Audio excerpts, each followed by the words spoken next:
রাত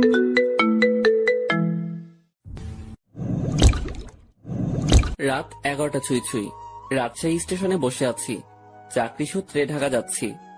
2 দিনের ছুটি নিয়ে বাড়িতে আসছিলাম। অনেক বড় একটা আশা নিয়ে নিজ গ্রামে এসেছি, আর এখন খালি হাতে ফিরে যাচ্ছি। যেটা হারিয়ে ফেলেছি সেটা বলতেই আমার খুব লজ্জা হচ্ছে। আমার মা তার ছোট ভাইয়ের কাছ থেকে অনেক বছর আগে 20,000 টাকা নিয়েছিল। তার বিনিময়ে মামা আমাদের একটা জমি দখলে নেয়। অভাবের কারণে টাকাটা পরিশোধ করতে পারিনি, তাই আর জমি ছাড়ানো হলো না। এক সময় মা চলে গেল। ওনার চিকিৎসা করতে আমাদের বাড়িটা বিক্রি করা হয়। জমি বলতে মামা যতটুকু নিয়েছে ওইটুকু থাকে। মাঝখানে অনেকটা বছর পার হওয়ার পর আসছিলাম 20,000 টাকা নিয়ে। জমিটা ছাড়িয়ে নিয়ে নিজ গ্রামে থাকবো, কিন্তু মামা দিতে নারাজ। আমিও আর জোর করিনি, হাসি মুখে চলে আসি। আমার যেহেতু কোনো সাপোর্ট নেই, তাই মামার সাথে যুদ্ধ ঘোষণা করা বৃথা। এখন স্টেশনে বসে ভাবছি, ঢাকায় গিয়ে সে একই কাজ করতে হবে। সেই পিয়নের চাকরি, তাতে কিছু বেতন, খাওয়া খরচা চলে। একা মানুষ, খরচ কম হওয়ায় কিছু টাকা জমাতে পেরেছি। আর সেইটা নিয়ে বুকে আশাও বেঁধেছিলাম যে গ্রামে থাকবো। সেটা তো আর হলো না। এক বস্তা হতাশা নিয়ে শহরে জীবনে ফিরেছি। আর চাকরির কথা কি বলবো, এইচএসসি সার্টিফিকেট আছে, আর এদিকে কিছুদিন ডিগ্রিও পড়েছিলাম। তারপর পারিবারিক অভাবের কারণে লেখাপড়ার দরজা সেখানেই বন্ধ।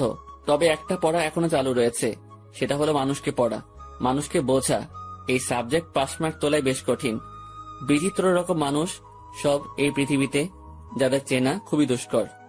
আমি কথাগুলো ভাবছিলাম আমার সামনে বসে থাকা কিছু মানুষের দিকে তাকিয়ে। তারা অনেকটা দূরে ছিল, তাই তাদের চেহারা আবছা দেখছিলাম। আর তখনই খেয়াল করলাম কেউ একজন আমার দিকে এগিয়ে আসছে। আবছা আবছা ভাবেই মনে হচ্ছিল ইয়াং কোনো মেয়ে। মেয়েটা এসে আমার সামনে দাঁড়ালো।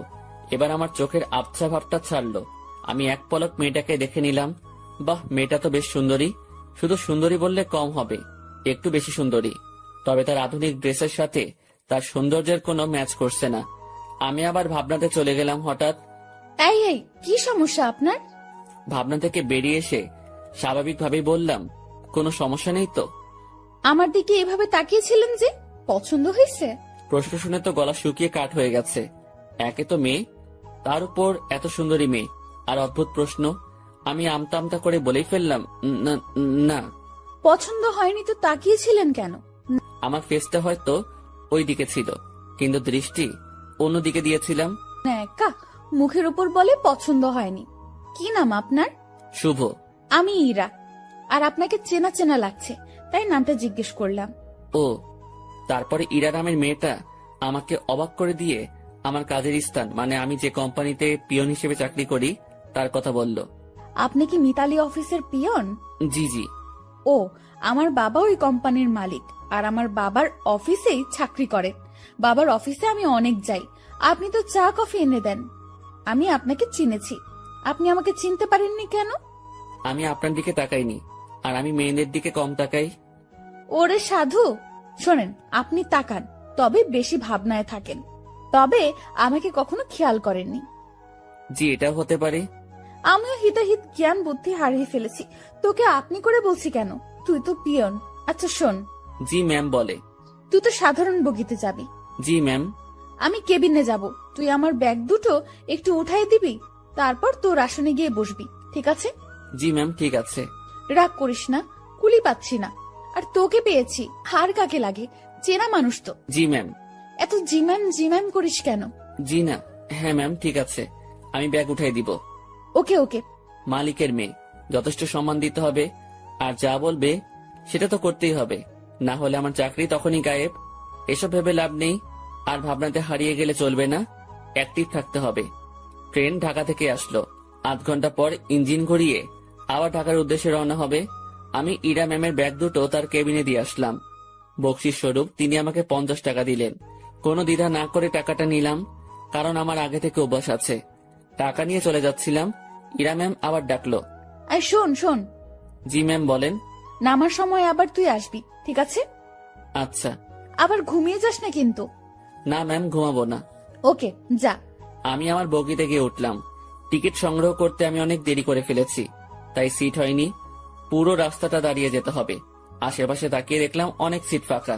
সামনের 2-1 স্টেশন পর এসব সিট আর ফাঁকা থাকবে না, তাই মনে মনে ঠিক করলাম সিটে বসবো না, দাঁড়িয়েই যাব। ট্রেন ছাড়লো, আমি দরজায় দাঁড়িয়ে আছি। ঠান্ডা হাওয়া আমার শরীরটাতে লাগছে। আমি ভাবনায় আবার ডুব দিলাম। ভাবতে লাগলাম পুরনো দিনের কথা, মাঝে মাঝে নিজের ভবিষ্যতের কথাও ভাবলাম। তাতে যা ফলাফল পেলাম সেটা শূন্য, কারণ ভেতরে খুব হতাশা কাজ করছিল।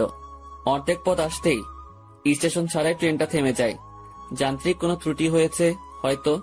20 মিনিট পার হবার পর খবর পেলাম ভোরের আগে ট্রেন এখান থেকে এক চুলও নড়বে না। আর এখন রাত 1টা বাজে। এক একজন এক এক কথা বলছে। কেউ বলছে লাইনের সমস্যা, কেউ বলছে ইঞ্জিনে। আমি ওইসব কথা থেকে কান ফিরিয়ে নিয়ে নিজের ভাবনাতে আবার মন দিলাম। হঠাৎই এই শুভ, পেছনে তাকিয়ে দেখি ম্যাম দাঁড়িয়ে। জি ম্যাম বলেন। তুই উঠ। ম্যাম কিছু লাগবে? না, আমি একটু ট্রেন থেকে নামবো। ম্যাম বাইরে নামা ঠিক হবে না, যে অন্ধকার, এর মধ্যে কি বিপদ লুকিয়ে আছে কে জানে। কিসের বিপদ? বাইরে সাপ বিচ্ছু অনেক কিছু থাকতে পারে। কিচ্ছু নেই, চল নিচে নামবো। এই হলো আলালের ঘরে দুলালি, মন যা চায় সেটাই করবে। ম্যামকে নিয়ে ট্রেন থেকে নামলাম। নেমে দেখি অনেকেই নিচে দাঁড়িয়ে আছে। কেউ বাসায় ফোন করে সমস্যার কথা বলছে, আবার কেউ সিগারেট টানছে। ম্যাম আমার সাথে কথা বলা শুরু করলো। দেখ, জায়গাটা অনেক সুন্দর, তাই না? অন্ধকারে তেমন কিছুই তো দেখা যাচ্ছে না। চোখ না, মন দিয়ে দেখতে হয়। তবে ম্যাম আকাশটা বেশ সুন্দর লাগছে, অনুজ্জ্বল তারাগুলো দেখা যাচ্ছে। আমি তো অনুজ্জ্বল অনেক কিছু দেখতে পারছি। কি ম্যাম? এই যে দেখ, একটা টি স্টল, চল যাই। এখন ওখানে গিয়ে কি হবে? চা খাবো, চল চল, বেশ মজা হবে। শীতের মধ্যে এত রাতে বাইরে চা খাওয়ার মজাটাই আলাদা। আমি তো আর মানা করতে পারবো না, মানা করলেই বকা দিবে। কেন যে এর সাথে দেখা হয়ে গেল, মনে হচ্ছে বাকি রাতটাই বেশ প্যারায় রাখবে। টি স্টলের কাছে পৌঁছাতে দেখি কিছু যাত্রী এখানে আগে এসেছে। এই দোকানটার আশেপাশে আর একটা দোকানও নেই। হাতে চা নিয়ে আমি দোকানিকে বললাম, চাচা এমন একটা জায়গায় দোকান দিয়েছেন কি মনে করে? বাবা, সে অনেক কাহিনী, বাজারে দলাদলি চলে। আমার লোকজন না থাকায় ওখানে দোকানটা নেওয়া হয়নি। রাগের মাথায় নিজের জায়গাতেই দোকানটা নিয়ে বসেছি। বাহ, বেশ করেছেন। তা চলে কেমন? আলহামদুলিল্লাহ, ভালোই চলে। একটা কথা বলি, রাগ করে এখানে দোকান দিয়ে ভালোই করেছেন, এর জন্য আপনার হাতে চা খেতে পারলাম। আরো কিছুক্ষণ কথা হলো, বিলটা আমি দেই। ম্যাম আর আমি চলে আসি। ওনার সাথে আড্ডা দিতে খুব ইচ্ছে করছে, কিন্তু মালিক পক্ষের লোক আগ বাড়িয়ে কথা বলাটা বেয়াদবি হবে। আমি কিছু বলছি না, চুপচাপ তার পেছন পেছন হাঁটছি। আমার চুপ থাকা দেখে ম্যাম হয়তো কিছু একটা ভাবছে। আমাকে বলল, কি রে, কথা বলতে পারিস না? দোকানের সাথে তো বেশ জমিয়ে কথা বললি, এখন চুপ কেন? ম্যাম কি বলবো? সেটা কি আমাকে বলে দিতে হবে? দোকানে কি তোকে কিছু বলেছিল? না। তো কিছু বল, সারা রাত তো এভাবে চুপ থাকতে পারবো না। আপনি রাজশাহীতে কোথায় আসছিলেন? আর বলিস না, আমার একটা বান্ধবীর বিয়ে হলো, বিয়েতে আসছিলাম। ও, তুই বিয়ে করেছিস? না ম্যাম। কেন? কাকে বিয়ে করব? কাকে করবি মানে? দেশে কি মেয়ের অভাব পড়ছে? আসলে সেটা না, তো কি? আমার পরিবার নেই, আমার বিয়ে করা একটু সমস্যা। তো সমস্যার কি আছে? দেশে অনেক মেয়ে আছে যাদের পরিবার নেই, তাদের মধ্যে একজনকে বিয়ে করবি। ম্যাম ওইরকম হলে আমি করব না। কেন? সেটা না বলি। ওই সব বলতে হবে। মাথায় একটা দুষ্টু বুদ্ধি এলো। আমি বললাম, ম্যাম আপনার মতো সুন্দরী পেলে ভেবে দেখতে পারি। তোর ভাবা লাগবে না, আমার মতো কেউ তোর দিকে তাকাবেও না। সেটা আমার জন্যই ভালো। কেন? তাহলে আর বিয়ে করা লাগবে না। হয়েছে ভাই, থাম এবার। চল লাইনের ওই পাশটাই ঘুরে আসি। ইরা ম্যাম যেদিকে যাচ্ছে আমিও তার পেছন পেছন ছুটছি। একবার বললাম যে বাকি রাতটুকু ঘুমিয়ে নেন, তখন আমাকে ধমক দিয়ে বলল, সে কি আমার আদেশ মেনে চলবে? পরক্ষণে ভাবলাম, তাই তো, সে আমার কথা মানবে কেন? সে তো মালিক পক্ষের লোক। লাইনের অন্য পাশটায় চলে আসলাম। এই পাশটায় ফাঁকা জায়গা নেই, কাছে একটা গ্রাম দেখা যাচ্ছে, আর লাইনের পাশ দিয়ে একটা রাস্তা গ্রামের ভেতরে চলে গেছে। চল রাস্তাটা দিয়ে গ্রামের ভেতর যাই। না ম্যাম, এত রাতে যাওয়া ঠিক হবে না। আমি কি বলছি তোকে? জি ম্যাম, চলেন। এই হলো মেয়ে মানুষ, ভালো মন্দ কিছুই বোঝে না। তারপর যদি এরকম ধনী ঘরের মেয়ে হয়, তাদের মাথার তার 2-1 কমই থাকে। এরা পুরো পৃথিবীকে নিজের মনে করে আর ভাবে সেই সব থেকে ক্ষমতাধর ব্যক্তি। দুজনে অনেকটা হাঁটলাম। এখন আমরা হাঁটছি গ্রামের ভেতরে। পুরো গ্রাম নিস্তব্ধ, কোথাও কোনো সারা শব্দ নেই, শুনশান পরিবেশ। ম্যাম মাঝে মাঝে আমার সাথে কথা বলছে। এক সময় আমরা ভালোই কথা বলতে শুরু করি। ম্যাম আমাকে বলল, তুই কি সারা জীবন এইভাবেই কাটাবি? জানি না, জানিস না মানে? আমার ভাগ্যে কি আছে আমি কিভাবে বলবো। তাও সবার তো অনেক ফিউচার প্ল্যান থাকে, তোর নেই? না। অদ্ভুত। আচ্ছা ম্যাম, একটা জিনিস আমার কাছে খুব খারাপ লাগছে। কি? বললে রাগ করবেন না তো? না, বল। স্টেশনে যখন আপনাকে দেখলাম তখন একটা জিনিস খেয়াল করেছি। কি খেয়াল করেছিস? আপনার সৌন্দর্যের সাথে আপনার আধুনিক সাজগোজ একদমই বেমানান। কি বলিস? সবাই তো খুব প্রশংসা করে। সবার চোখ নেই তাই। তো কেমন সাজলে আমাকে ভালো লাগবে? অতি সাধারণ। যেমন? এই যে হেয়ার কালার করেছেন, এটা চুলের সৌন্দর্য নষ্ট করেছে। আপনার ঠোঁটে। এই থাম। জি ম্যাম। তুই অন্ধকারে আমার ঠোঁট কিভাবে দেখলি? ওই যে বললাম না, স্টেশনে দেখেছি। উফ, বাদ দে তোর ডায়লগ, চুপচাপ হাঁটতে থাক। জি ম্যাম, আর সামনে না এগোই, আমরা চলে যাই। আর একটু যাব, তারপর ফিরবো। পরিবেশটা ভালোই লাগছে। রাতে এইভাবে গ্রামের মধ্যে দিয়ে কখনো হাঁটিনি। আমরা হাঁটতে হাঁটতে আরো সামনে এগোলাম, আর হঠাৎ দুজন লোক লাইট নিয়ে আমাদের সামনে আসলো। তাদের হাতে মাছ ধরার পলো, মাছ ধরতে যাচ্ছে মনে হয়। এই তোমরা কারা? এই গ্রামে আগে কখনো দেখিনি তো। ভাই, আমরা আসলে ট্রেনে যান্ত্রিক ত্রুটির কারণে মাঝপথে দাঁড়িয়ে গেছে, আর ট্রেন থেকে নেমে আমরা একটু হাঁটতে আসছি। এই তোমরা থামো, সব বুঝে গেছি সব। চলো আমাদের সাথে। কোথায় যাব? কোনো কথা না, চলো। লোক দুটো আমাদেরকে একটা বাড়ির ভেতর নিয়ে আসলো। আমি মনে মনে আল্লাহ আল্লাহ করছি, কি যে হবে।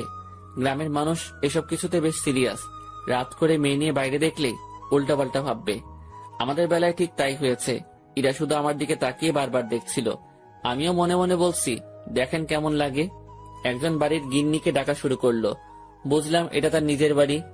লোকটির বয়সে আমাদের তাকিয়ে বলল, এরা কারা?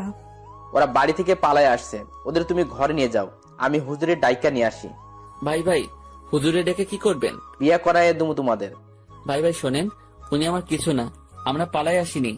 উল্টাপাল্টা কথা কইও না, চুপ থাকো। একটা মায়া তোমার সাথে এত রাতে ঘুরে, এর মানে কি আমরা বুঝি না?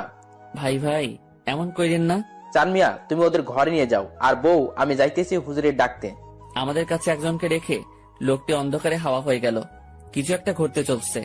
আমি ইরার দিকে তাকালাম, দেখি সে আমার দিকে তাকিয়ে আছে। মুখটা কাঁচুমাচু করে রেখেছে সে। দুজনে কথা বলতে পারছি না। সময় যাচ্ছে আর লোকজন বাড়তে শুরু করে। আমাদের দুজনকে দুই রুমে রাখা হয়েছে। আমি শুধু আল্লাহ আল্লাহ করছি। ওইদিকে ইরার কি অবস্থা হয়েছে আমি জানি না। কিছু সময় পর হুজুর আসলো। আমি তাকেও বুঝালাম। স্বস্তির কথা হলো সে বুঝেছে। কঠিন একটা সমস্যা থেকে বাঁচলাম। হুজুরটা আমাদের লাইন পর্যন্ত এগিয়ে দিল। তারপর ওয়াও, কি দারুণ অভিজ্ঞতা। ধুর, চুপ করেন তো, এখনই তো একটা ইয়ে হয়ে যেত। ইয়ে মানে কি? আরে বড় বাচ্চা বেঁচে গেছেন। তা তো জানি, তবে দারুণ লাগছে। আপনি থাকেন, যেখানে ইচ্ছা যান, আমাকে ডাকবেন না। আমি ট্রেনে উঠলাম। ওনার সাথে সাথে আর দেখা করলাম না। ফজরের আজান হলো, তার কিছুক্ষণ পর আমাদের ট্রেন আবার যাত্রা শুরু করলো। আমি ঠিক আমার আগের জায়গাটায় দাঁড়িয়ে আছি। ইরা ম্যাম আবার আসলো। তুই ভালোই বদমাইশ তো। কি কি করছি আমি? তুই আমার উপর ছাড়ি দিস, আমার উপর রাগ দেখাস। তো কি করব? আপনার মাথায় কি ব্রেইন নামক জিনিসটা আছে? থাকলেও তো মনে হয় কাজ হবে না। এরকম ছেলে মানুষই করেন, কি জন্য বড় হয়েছেন বোঝেন না কিছু। ম্যাম আমার দিকে হা করে তাকিয়ে আছে। আমি জানি কথাটা বলার পর আমার চাকরি থাকবে না। আপনার বাবাকে কিছু বলতে হবে না, আমি অফিস যাব না। ম্যাম কিছুক্ষণ চুপ থেকে বলল, আমি তোকে চাকরি দেইনি, তোর চাকরি আমি কাটবো কেন? এই যে আমাকে বকা দিলি, মনে রাখিস, এর শোধ আমি তুলবো। ইরা রাগ দেখিয়ে তার কেবিনে চলে গেল। ম্যাম যে থ্রেটটা দিল, আমার একটু ভয় লাগলো না। ওনার কথা শুনে মনে হলো কোনো বাচ্চা আমাকে থ্রেট দিয়েছে। ওনার কণ্ঠটা সত্যি অসাধারণ। শুনলে মনে হয় বারবার শুনি। না, আমি আবার ভাবনাতে হারিয়ে যাচ্ছি কেন। যাই, ওনার কেবিনে গিয়ে সরি বলে আসি। না হলে আমার কি করে বসবে আল্লাহ জানে। আমি তার কেবিনের ভিতর ঢুকবো, তখনই কারোর সাথে ধাক্কা লাগলো। তাকিয়ে দেখি ম্যাম। উনি হয়তো বাইরে আসছিলেন। এটা কি হলো? সরি ম্যাম, বুঝতে পারিনি। তুই আমার কেবিনে কি জন্য? সরি বলতে আসছি। সরি বললে তো কাজ হবে না, আমি তোকে মাফ করব না। কিছুক্ষণ তর্ক হলো।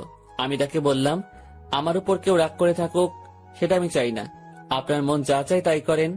কথাটা বলতেই ম্যাম আমাকে অবাক করে আমার গালে দুটো চড় বসিয়ে দিল।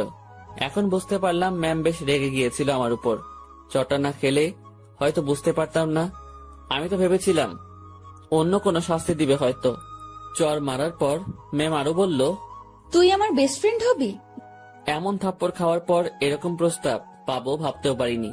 মনে মনে ভাবছি আমি তার সাথে কেন বন্ধুত্ব করতে যাব। তার চালচলন আর আমার চালচলন রাত দিন তফাৎ, কিন্তু কথাটা তাকে মুখের উপর মানা করতে পারবো না। যদি আবার কয়েকটা থাপ্পড় দিয়ে দেয়। ভয় ভয় বললাম, হব। গুড, তুই এখন যা।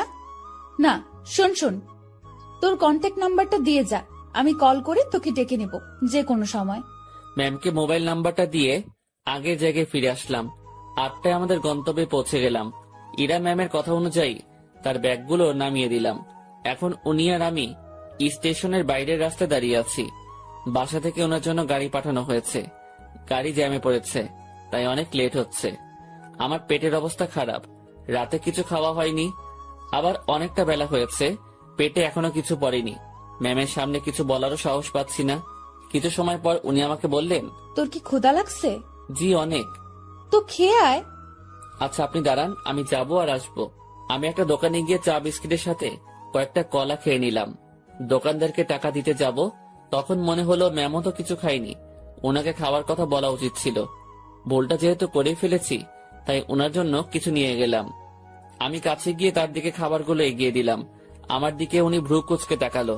এগুলো আমাকে কেন দিচ্ছিস? খেয়ে নিন, আপনি তো রাতে কিছু খাননি। তুই কি ভাবিস আমাকে? আমি সকাল সকাল রাস্তায় দাঁড়িয়ে এসব খাবো? এগুলো তোদের মতো লোকজন খাবে। সরি ম্যাম, বুঝতে পারিনি। খাবারগুলো নিজের ব্যাগে ভরে নিলাম। নিজে বাসায় গিয়ে খাবো। ঘন্টাখানেক পর গাড়ি আসলো। ম্যামকে উঠিয়ে দিয়ে আমি আমার বাসায় চলে গেলাম। আমার হাতে শুধু আজকের দিনটাই ছুটি আছে, আগামীকাল থেকে ডিউটি। বাসায় এসে সব ঠিকঠাক করে নিলাম।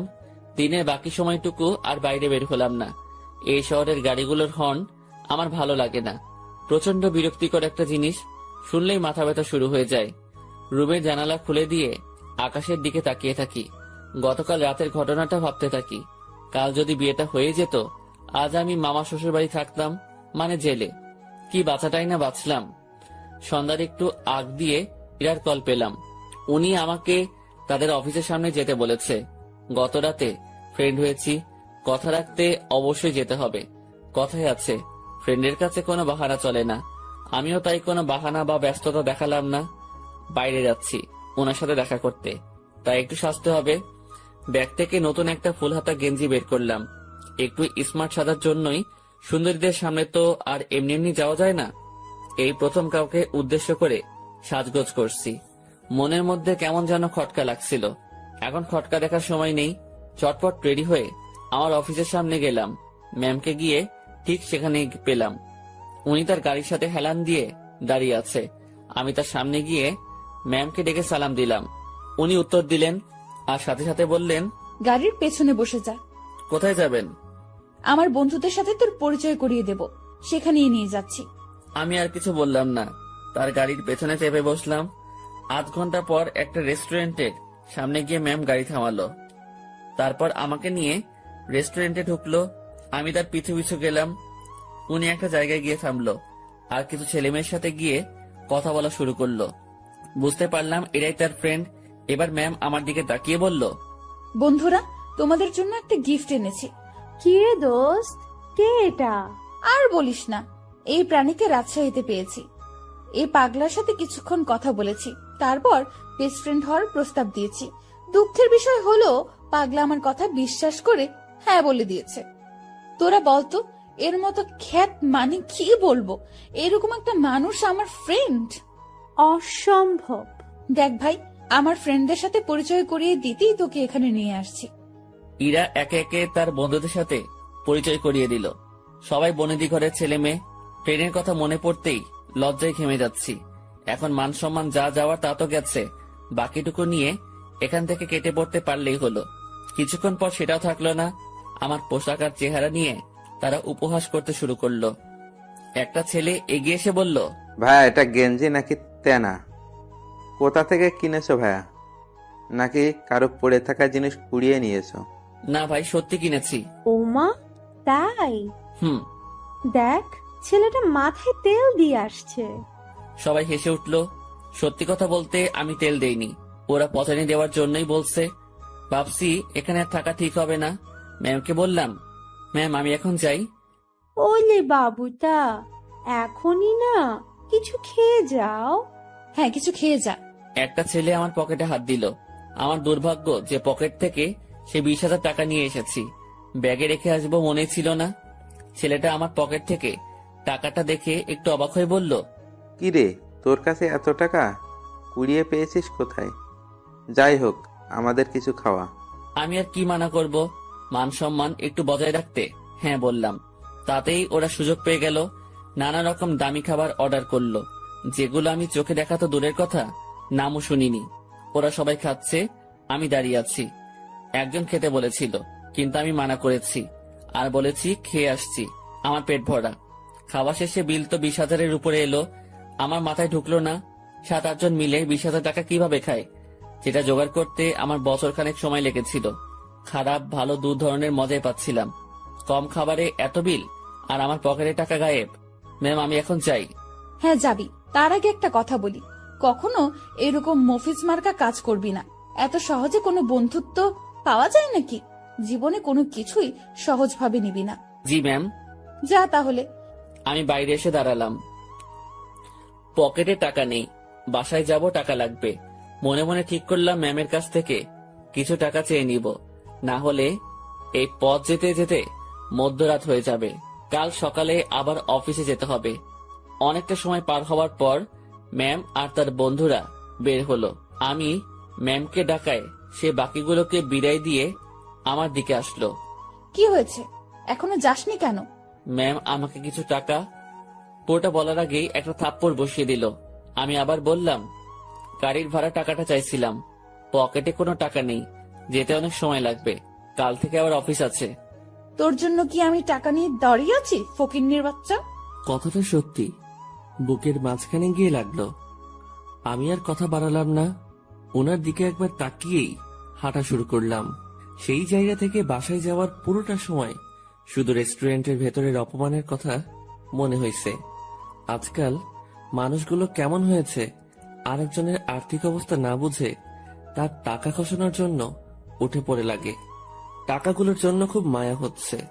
ওদের কাছে হয়তো সামান্য টাকা, কিন্তু আমার কাছে পাহাড় পরিমাণ। মধ্যরাতে বাসায় ফিরলাম, কিছু শুকনা খাবার খেয়ে শুয়ে পড়লাম।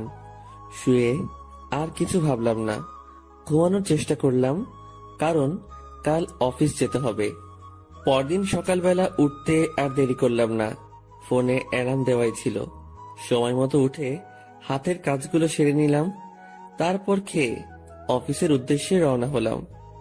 অফিসে যাওয়ার পর যে সমস্যায় পড়লাম সেটা আমি কখনো চিন্তাও করিনি। যেখানে স্যার মানে ইরার বাবা বসে থাকার কথা, সেখানে ইরা বসে আছে। ওই চেয়ারটাতে ইরা বসা মানে আজকের দিনটা পুরো শেষ। আমি রুমে ঢুকে তাকে সালাম করে বেরিয়ে আসলাম। কিছুক্ষণ পর উনি নক করলেন। আমি ভেতরে গিয়ে বললাম, জি ম্যাম বলুন। 4 নম্বর টেবিলে রাশিদ সাহেব অফিসে আসেনি, তুই একটু খোঁজ নিয়ে দেখ। জি ম্যাম। আমি ফোন করে জানলাম উনি রাস্তায় আছেন। আমি ম্যামকে সেটা জানিয়ে দিয়ে বাইরে বসে আছি। সেই মুহূর্তে জেনারেল ম্যানেজার আমাকে ডাকলেন কফি এনে দিতে। আমি কফি নিয়ে তার রুমে গেলাম। কফির কাপটা হাতে নিয়ে দেখলেন এবং ফেলে দিলেন।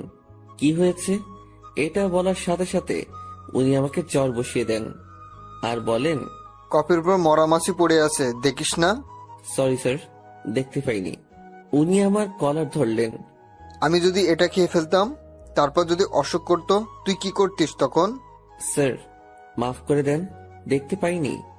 উনি অনেক বাজে বাজে বকা দিচ্ছিলেন। অফিসের মধ্যে একটা শোরগোল বেঁধে গেল। ইরা ম্যাম তার কেবিন থেকে উঠে আসলেন। সবাই মিলে দোষটা আমাকে দিচ্ছিল।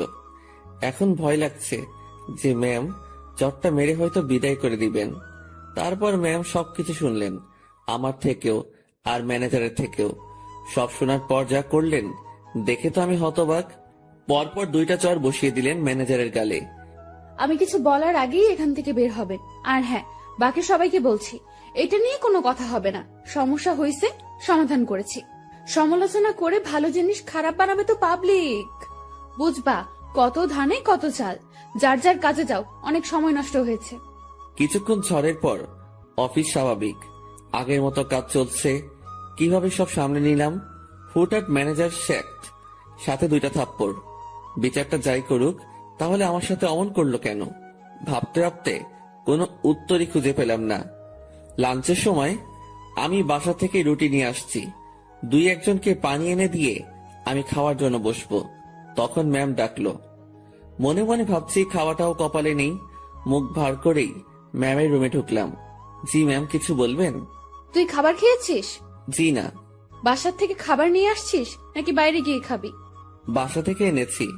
যা, খাবার নিয়ে আমার রুমে আয়। ম্যাম, বুঝিনি। আরে হারামি, খাবার নিয়ে আমার রুমে আয়। কথাটা শুনেই ভাবছিলাম আমি ঠিক শুনছি তো। ভাবনাতে আর ডুব দিলাম না। দেরি না করে খাবার নিয়ে আবার রুমে ঢুকলাম। ম্যাম তো দেখি দামি দামি খাবার সব টেবিলে সাজাচ্ছেন। আমাকে দেখিয়ে দেখিয়ে বললেন, এসব আমার মায়ের হাতের রান্না। ম্যাম, আমি বাইরে গিয়ে খাই, আপনি খাওয়া শুরু করেন। পানি লাগলে বলবেন। এই, তুই কি এজন্য রেখেছিস? আচ্ছা, তোর খাবারের বাটিটা আমার হাতে দে তো। আমি তেমন কিছু আনিনি, ওই রুটি। আমি দেখবো, দে। ভয়েই বাটিটা ওনার হাতে দিলাম। লজ্জায় তো মাথা কাটা যাওয়ার অবস্থা। বাসায় কিছু ছিল না, তার উপর টাকাও নেই। রুমে পেঁয়াজ মরিচ ছিল, সেগুলো কেটে তেল আর লবণ দিয়ে মাখিয়ে নিয়ে আসছি। ম্যাম যদি সেটা দেখে তো। কথাটা ভাবতে ভাবতেই বাটির ঢাকনা খুলেই উনি চোখ বড় বড় করে ফেলেন। খাবারটা কিছুক্ষণ তাকিয়ে থেকে দেখে আবার আমার দিকে তাকালেন। কি রে, এগুলো কি? ম্যাম, আসলে রুমে কিছু ছিল না, তারপর টাকাও নেই। রুমে আটা ছিল তো, ওইটা দিয়ে আর কি একটা ব্যবস্থা করে নিয়ে আসছি। ম্যাম আমার বাটিটা টেবিলে রাখলেন। তারপর উনি তার চেয়ারে বসে পড়লেন। আমি দাঁড়িয়ে আছি। উনি একবার আমার দিকে তাকাচ্ছেন, আর একবার আমার খাবারের দিকে তাকাচ্ছেন। আমি ওনার সামনে এখন লজ্জাতে ইমিটিমিটি হাসতেছি। উনি কিছু সময় চুপ থাকার পর মুখ খুললেন। এই যে, এই খাবারগুলো তোর। ওনার খাবার আমার দিকে এগিয়ে দিলেন। আমি টেবিলের কাছে গিয়ে হাত দিয়ে নিজের বাটিটা নিয়ে বললাম, আমি যেটা এনেছি সেটা না খেলে আমার পেট ভরবে না, আর আপনার খাবার খেলে আমার পেট খারাপ হতে পারে। এত ভালো জিনিস কখনো খাওয়া হয়নি তো, পেট খাবারটা সহ্য করতে নাও পারে। গতকালের রাতটা একটু দেখিয়ে রুম থেকে বেরিয়ে আসলাম। নিজের খাবার খেয়ে আমার কাজে মনোযোগ। কার কি লাগছে, কে কি চাচ্ছে, সব দেখাশোনা করছি। দুপুরের পর ম্যাম আমাকে আর ডাকেননি। বুঝতে পারলাম তিনিও কিছুটা বুঝতে পেরেছেন আমার কষ্টটা। রাতে অফিস শেষ করে বাসায় ফিরলাম। পাশের বাসার পরিচিত একজনের কাছ থেকে টাকা ধার নিয়ে মাছ কিনে নিয়ে এসে রান্না বসিয়ে দিলাম। তখন রাত প্রায় 10টার কাছাকাছি। চুলোয় রান্না বসাবে সেই সময় ফোন আসলো। ম্যাম ফোন করেছে, নাম্বারটা সেভ করে রেখেছি। ধরবো কি ধরবো না এমন করতে করতে রিসিভ করে সালাম দিলাম। উনি উত্তর দিয়ে বললেন, কি করিস? এই তো ম্যাম, কিছু না। এখন শোন। জি ম্যাম, বলেন। দুপুরে আমার মুখের উপর কথা বলে আমাকে লজ্জা দিয়ে তোর খাবার নিয়ে চলে গেলি, ভয় করলো না? আমি চুপ হয়ে গেলাম। কি বলবো উত্তরে বুঝতে পারছি না। কিরে, কথা বলছিস না কি জন্য? ম্যাম, অফিসের কোনো কথা হলে বলেন। তুই আমার কথা ঘুরিয়ে নিস। আমি যা বলছি তার উত্তর দে। জি ম্যাম, বলেন। ওভাবে খাবার নিয়ে চলে গেলি কেন? আপনার খাবার খেয়ে আমার ক্ষুধা মিটত না। তাই না? জি। আমি বুঝতে পেরেছি, তুই আমার উপর রাগ দেখাচ্ছিস। সুযোগ ভালোই কাজে লাগাচ্ছিস। এখানে কিসের সুযোগ ম্যাম? আপনি আমাকে এখন মানা করে দিলে আমার সাথে তো আপনার এখনই কোনো অফিসিয়াল সম্পর্ক থাকবে না। ক্ষমতা আপনার হাতে, সুযোগ আপনার হাতেই। চুপচাপ রান্না শেষ করে খেয়ে আমাকে কল দিবি। ম্যাম, অফিসের কোনো বিষয়ে কথা বলবেন? না। তাহলে ফোন দিয়েন না, আমিও দিব না। তোর 24 ঘন্টাই ডিউটি। আমি ফোন দেওয়ার পর সময়টুকু অফিসিয়াল, ওকে? তাহলে বেতন বাড়িয়ে দিয়েন। ঠিক আছে, দিব। ঠিক আছে, দিব। তুই অবশ্যই ফোন করবি। আর হ্যাঁ, কাল অফিসে আসার সময় দুপুরের খাবার আনবি না। কেন ম্যাম? অফিসে না খেয়ে কাজ করতে হবে? তোর জন্য আমি খাবার নিয়ে যাব। ম্যাম, ওসব খাবার টাবার বাদ দিন, আমি আমার খাবারে সন্তুষ্ট। তুই যদি কাল অফিসে তোর রান্না করা কিছু নিয়ে আসিস তো মনে রাখবি, তোকে শুধু অফিস থেকে না, দুনিয়া থেকেই বিদায় করে দিব। আমি কিছু বলতে যাব তখনই ম্যাম ফোনটা রেখে দিল। তুই যদি কাল অফিসে তোর রান্না করা কিছু নিয়ে আসিস তো মনে রাখবি, তোকে শুধু অফিস থেকে না, দুনিয়া থেকেই বিদায় করে দিব। আমি কিছু বলতে যাব তখনই ম্যাম ফোনটা রেখে দিল। মনে মনে ভাবছি, এত আদিক্ষেতা দেখানোর কি আছে? আমি তার অফিসের সামনে একজন পিয়ন, আর এমন ব্যবহার করছে। মনে হয় না, ছি ছি ছি, কি সব কথা ভাবছি আমি। পরদিন সকাল সকাল উঠে আর রান্না করলাম না। সকালে নাস্তাটা বাইরে করেই অফিসে রওনা হলাম। অফিসে গিয়ে দেখি ম্যাম আগে এসেছেন। প্রতিদিনের মতো হাজিরা দিলাম। উনি আমাকে দেখে তেমন কিছু বললেন না। দুপুর পর্যন্ত স্বাভাবিকভাবেই কাজ করলাম। দুপুরের খাবার সময় ম্যাম তার রুমে ডাকে। আমি জানি উনি আমার জন্য খাবার নিয়ে আসছে। খুব লজ্জা লাগছিল। রুমের একপাশে খাবার খাওয়ার জন্য সুন্দর একটা ব্যবস্থা ছিল। ম্যাম আমাকে ওখানটায় বসতে বলে, আর আমার সামনাসামনি উনিও বসে যান। উনি একটা প্লেটে খাবার নিয়ে আমাকে দেয়, আরেকটা উনি নেন। আমি প্লেটে হাত দিতে পারছিলাম না, খুব ভয় কাজ করছিল। এত বড় একজন মানুষের সামনে খাবার খাওয়া চারটেখানি কথা না, তার উপর সামনে এত সুন্দরী মেয়ে বসা। ম্যাম আমার দিকে খেয়াল করে বলল, তুই হাত দিয়ে খাবি না খাওয়াই দিব? জি না ম্যাম। একটা কথা, কি? আমি খাবার বাইরে নিয়ে গিয়ে খাই। এখানে খাইতে তোর সমস্যা কোথায়? ম্যাম সত্যি বলতে ভয় করছে। কি ভয়? আরে ভয় কি জন্য পাচ্ছিস? আপনার সামনে এভাবে খাওয়া। তো কি হয়েছে, খা। ম্যাম, বাইরে যাই। শুভ, আমি এক কথা 100 বার বলতে পারবো না। আমি আর কথা বাড়ালাম না, ভয়ে ভয়ে খাওয়া শেষ করলাম। ম্যাম ছোট বাচ্চাদের মতো খাচ্ছিলেন, দেখতে বেশ মজাই লাগছিল। ম্যাম খাওয়ার দৃশ্যটা দেখতে গিয়ে তার চোখে চোখ পড়ে যায়। আমার বুকটা তখন ভয়ে ধুপ করে উঠেছিল। ইশারায় বলেছিলেন, কি হয়েছে? আমি মাথা নাড়িয়ে মানা করে বলি, কিছু না। খাওয়া শেষে, তুই বাসায় যা, তোর ছুটি। জি ম্যাম। কেন? আমি দিয়েছি তাই। বাসায় তো কোনো কাজ নেই আমার। এত কথা বলতে তোকে কে বলেছে? যা, সোজা বাসায় যাবি, কোথাও যেন দেরি না হয়। আমার ছুটিতে বাকি সবাই একটু অবাক হলো। আমি জানি না ম্যাম, আমার কাজগুলো কাকে দিয়ে করিয়ে নিবেন। উনি যেভাবে কাজ করেন, যে কেউ দেখলে অবাক হবে। আমি বাসায় এসে বিছানায় আরাম করছি। মাথার উপর ফ্যানটার দিকে তাকিয়ে অন্য একটা ভাবনায় ছিলাম। নির্দিষ্ট কোনো ভাবনা না, একদমই এলোমেলো। বাংলায় এই ভাবনাকে কি বলে বা কিভাবে ব্যাখ্যা করে আমি জানি না। এই জিনিসটা ভাবতে ভাবতে আমার চোখটা বন্ধ হয়ে আসে। জানি না কতটা সময় ঘুমিয়েছি। হঠাৎ আমার কানে কোনো একটা শব্দে বেজে ওঠে। চোখ খুলে বুঝতে পারি ফোনটা বাজছে। ফোন হাতে নিয়ে আবছা চোখে দেখি ম্যাম কল করেছে। ফোনটা রিসিভ করলাম। কই তুই? কই আবার, আপনি তো ছুটি দিয়েছেন, বাসায় আসছি। তুই কি ঘুমাচ্ছিস? হ্যাঁ। আমি কি তোকে ঘুমানোর জন্য ছুটি দিয়েছি? তাহলে? বাসায় যেতে বলেছি শুধু। জি ম্যাম, আমি তো আপনার কথায় সোজা বাসায় আসছি। আর বাসায় কাজ নেই, তাই একটু। তুই চুপ কর। শোন, জি বলেন। আমাদের অফিস থেকে দক্ষিণ থেকে যে লেকটা আছে, তুই চিনিস? জি ম্যাম। তুই আয়, আমি তোর জন্য অপেক্ষা করছি। কেন ম্যাম? তোকে আসতে বলছি না আমি? জি ম্যাম, এই তো আসছি আমি। এবার বুঝলাম আমাকে ছুটি দেওয়ার কারণটা কি ছিল। আমার কাছে এটাও একটা ডিউটি, কিচ্ছু করার নেই, যেতেই হবে। যেমন ছিলাম তেমনই বেরিয়ে গেলাম। গতদিনের মতো আর সেজেগুজে বের হলাম না, যদি আবার অপমান করে। পকেটে টাকা আছে, তবুও হেঁটে যাচ্ছি।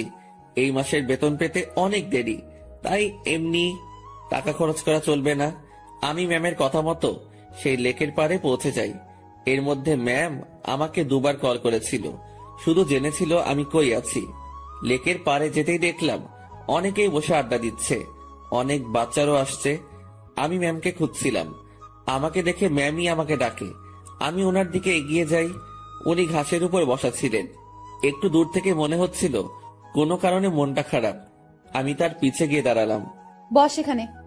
আমি বসার পর, জি ম্যাম বলেন। আমি বুঝলাম না, 10 মিনিটের রাস্তা 1 ঘন্টা লাগে কিভাবে? আসলে ম্যাম কি বলবো, হেঁটে আসছি। তুই হেঁটে আসছিস কি জন্য? টাকা নাই?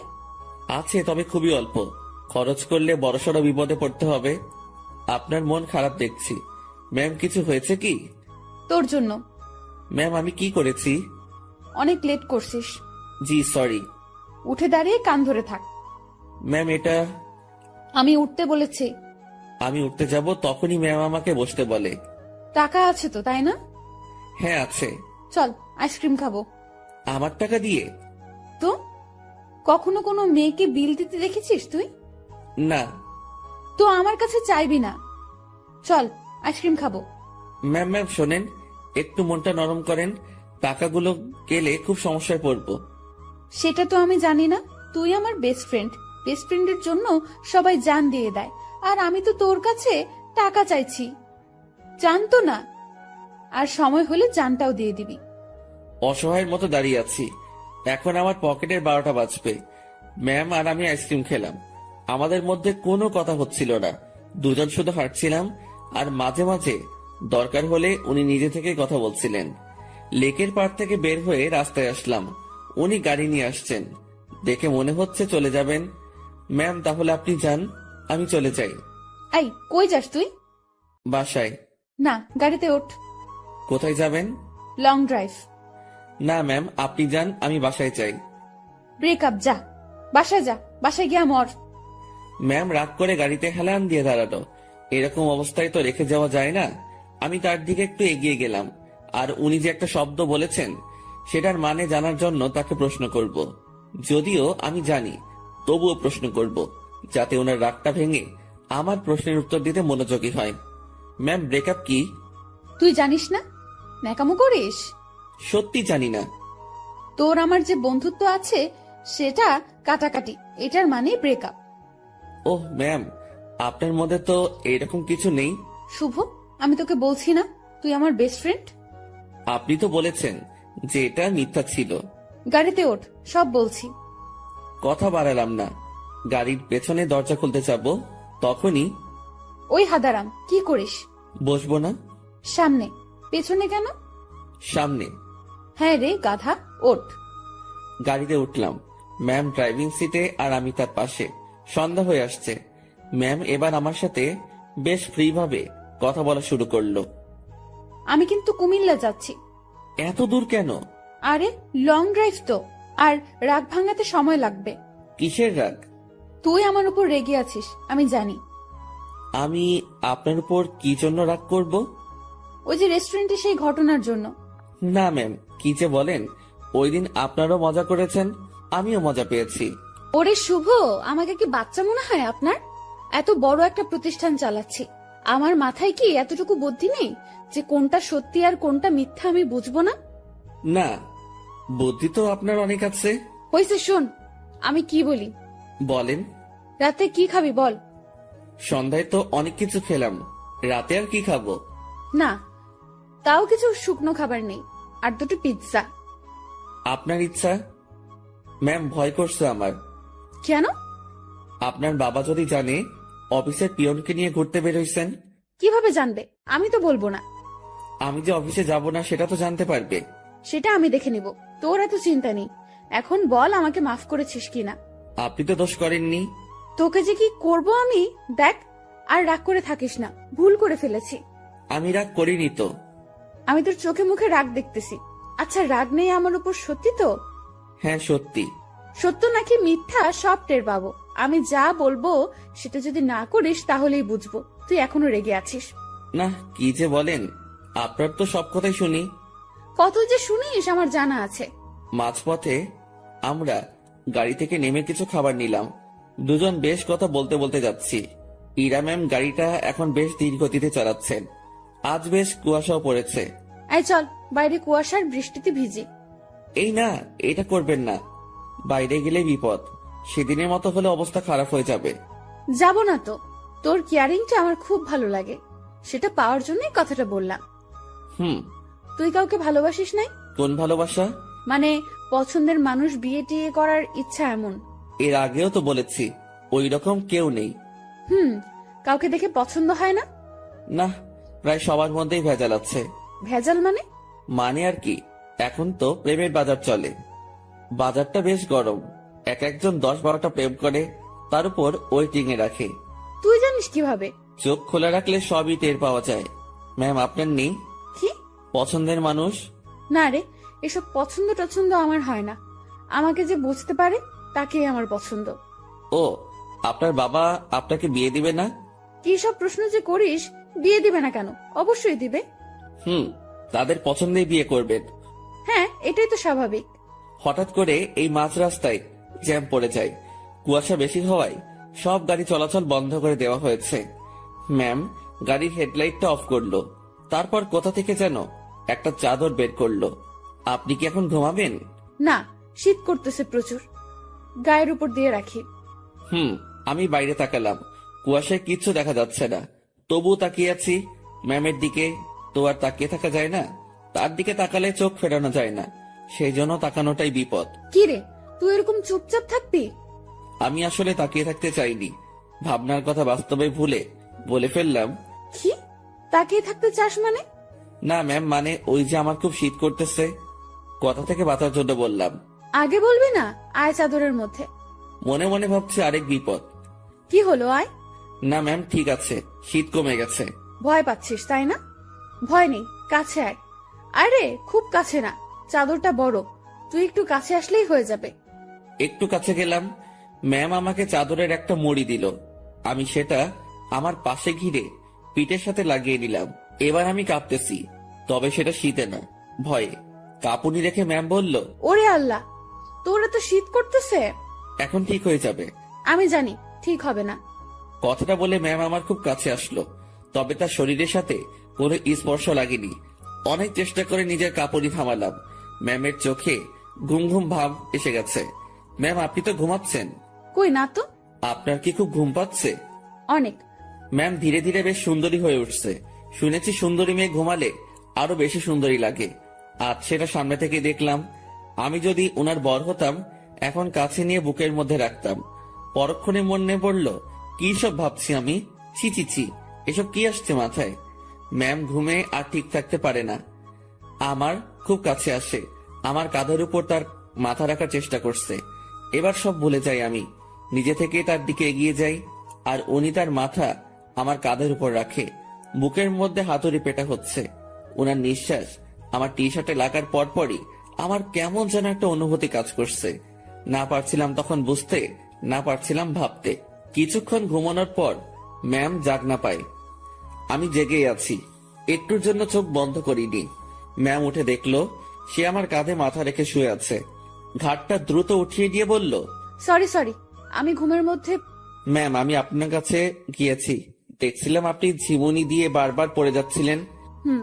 ম্যাম লজ্জা পেয়েছে, লজ্জা মাখা মুখ নিয়ে বলল, রাত অনেক হয়েছে, এখন যা এনেছি সব খেয়ে নেই। জি ম্যাম, আপনার ইচ্ছে। তুই সব আমার উপর নির্ভর করিস কি জন্য? নিজে কিছু বলতে পারিস না? জি ম্যাম, এখনই খাবো। এই, সেটা আমার বলার পর। আমরা খাবার খাওয়া শুরু করলাম। হঠাৎ পুলিশ এসে নক করলো। আমরা গাড়ি থেকে নামলাম। ইরা পুলিশের সাথে কথা বলছিল। আপনারা কোথায় যাচ্ছেন? কুমিল্লা 14 গ্রাম। উনি আপনার কে হন? বর। উনি দূরে দাঁড়িয়ে আছেন কেন? ভয় পাচ্ছে নাকি? এই, তুমি এখানে আসো। মনে মনে বলছিলাম, ভয় পাবো না, পুলিশকে কি মিথ্যাটাই না বললো। আপনারা যে স্বামী স্ত্রী সেটা আমি বুঝবো কিভাবে? এইটারও প্রমাণ লাগবে। হ্যাঁ। আমার চাচ্চু আবু সাইদ পুলিশ কমিশনার। কি নাম বললেন? আবু সাইদ। উনি তো ঢাকায় থাকেন তাই না? হ্যাঁ। আপনারা ঢাকা থেকেই আসছেন? হ্যাঁ, ঢাকা থেকেই তো আসবো। সাইদকে আমি চিনি, উনি আমার বন্ধু। দাঁড়াও, আমি এখনই ফোন করছি। তুমি আগে বললা না। সরি মামুনি। ইরা তো পড়লো মহা বিপদে। তার চাচাকে যদি বলে দেয় বরকে নিয়ে ঘুরতে যাচ্ছে, তাহলে তো ইরা শেষ। এখন সে এই পুলিশকে না করতেও পারবো না। এদিকে তার চাচা ফোনটা রিসিভ করেছে। দুজন বন্ধু একে অপরের খোঁজ নেওয়ার পর পুলিশটা ইরার কথা বলল। ইরার চাচা বড় সড়ো এক ধাক্কা খেলো। পুলিশ আমাদের বিদায় জানালো। আমরা গাড়িতে গিয়ে বসলাম। ইরা তো ভয় শেষ। একটু পরেই ইরার ফোনটা বেজে উঠলো। তার চাচা কল করেছে। ইরা ফোনটা রিসিভ করলো। তুমি কোথায় আছো, কিভাবে আছো, কার সাথে আছো আমি জানতে চাচ্ছি না। যার সাথে থাকো না কেন তাকে কাল আমাদের বাসায় নিয়ে আসো, ঠিক আছে? জি চাচ্চু। ওকে। ইরার চাচা ফোন রেখে দেয়। ইরা আমাকে বলতে শুরু করলো, এখন কি হবে? আপনারই তো দোষ, আপনি মিথ্যা বলতে গেলেন কেন? সত্যি বললে যদি সমস্যা করতো তাই। আর আমি আগে থেকেই ভেবে রেখেছি কত সমস্যা হলে এগুলো বলবো। কিন্তু এই হারামি পুলিশটা যে চাচার বন্ধু কে জানতো? আচ্ছা, টেনশন করেন না, বাসায় গিয়ে সত্যি কথাটা বলে দিবেন, হয়ে যাবে। ভয়টা আমাকে নিয়ে না, তোকে নিয়ে। কেন? জানি না কি হবে। ওরা তোকে কি বলবে, আমি কিভাবে সামলাবো বুঝতে পারছি না।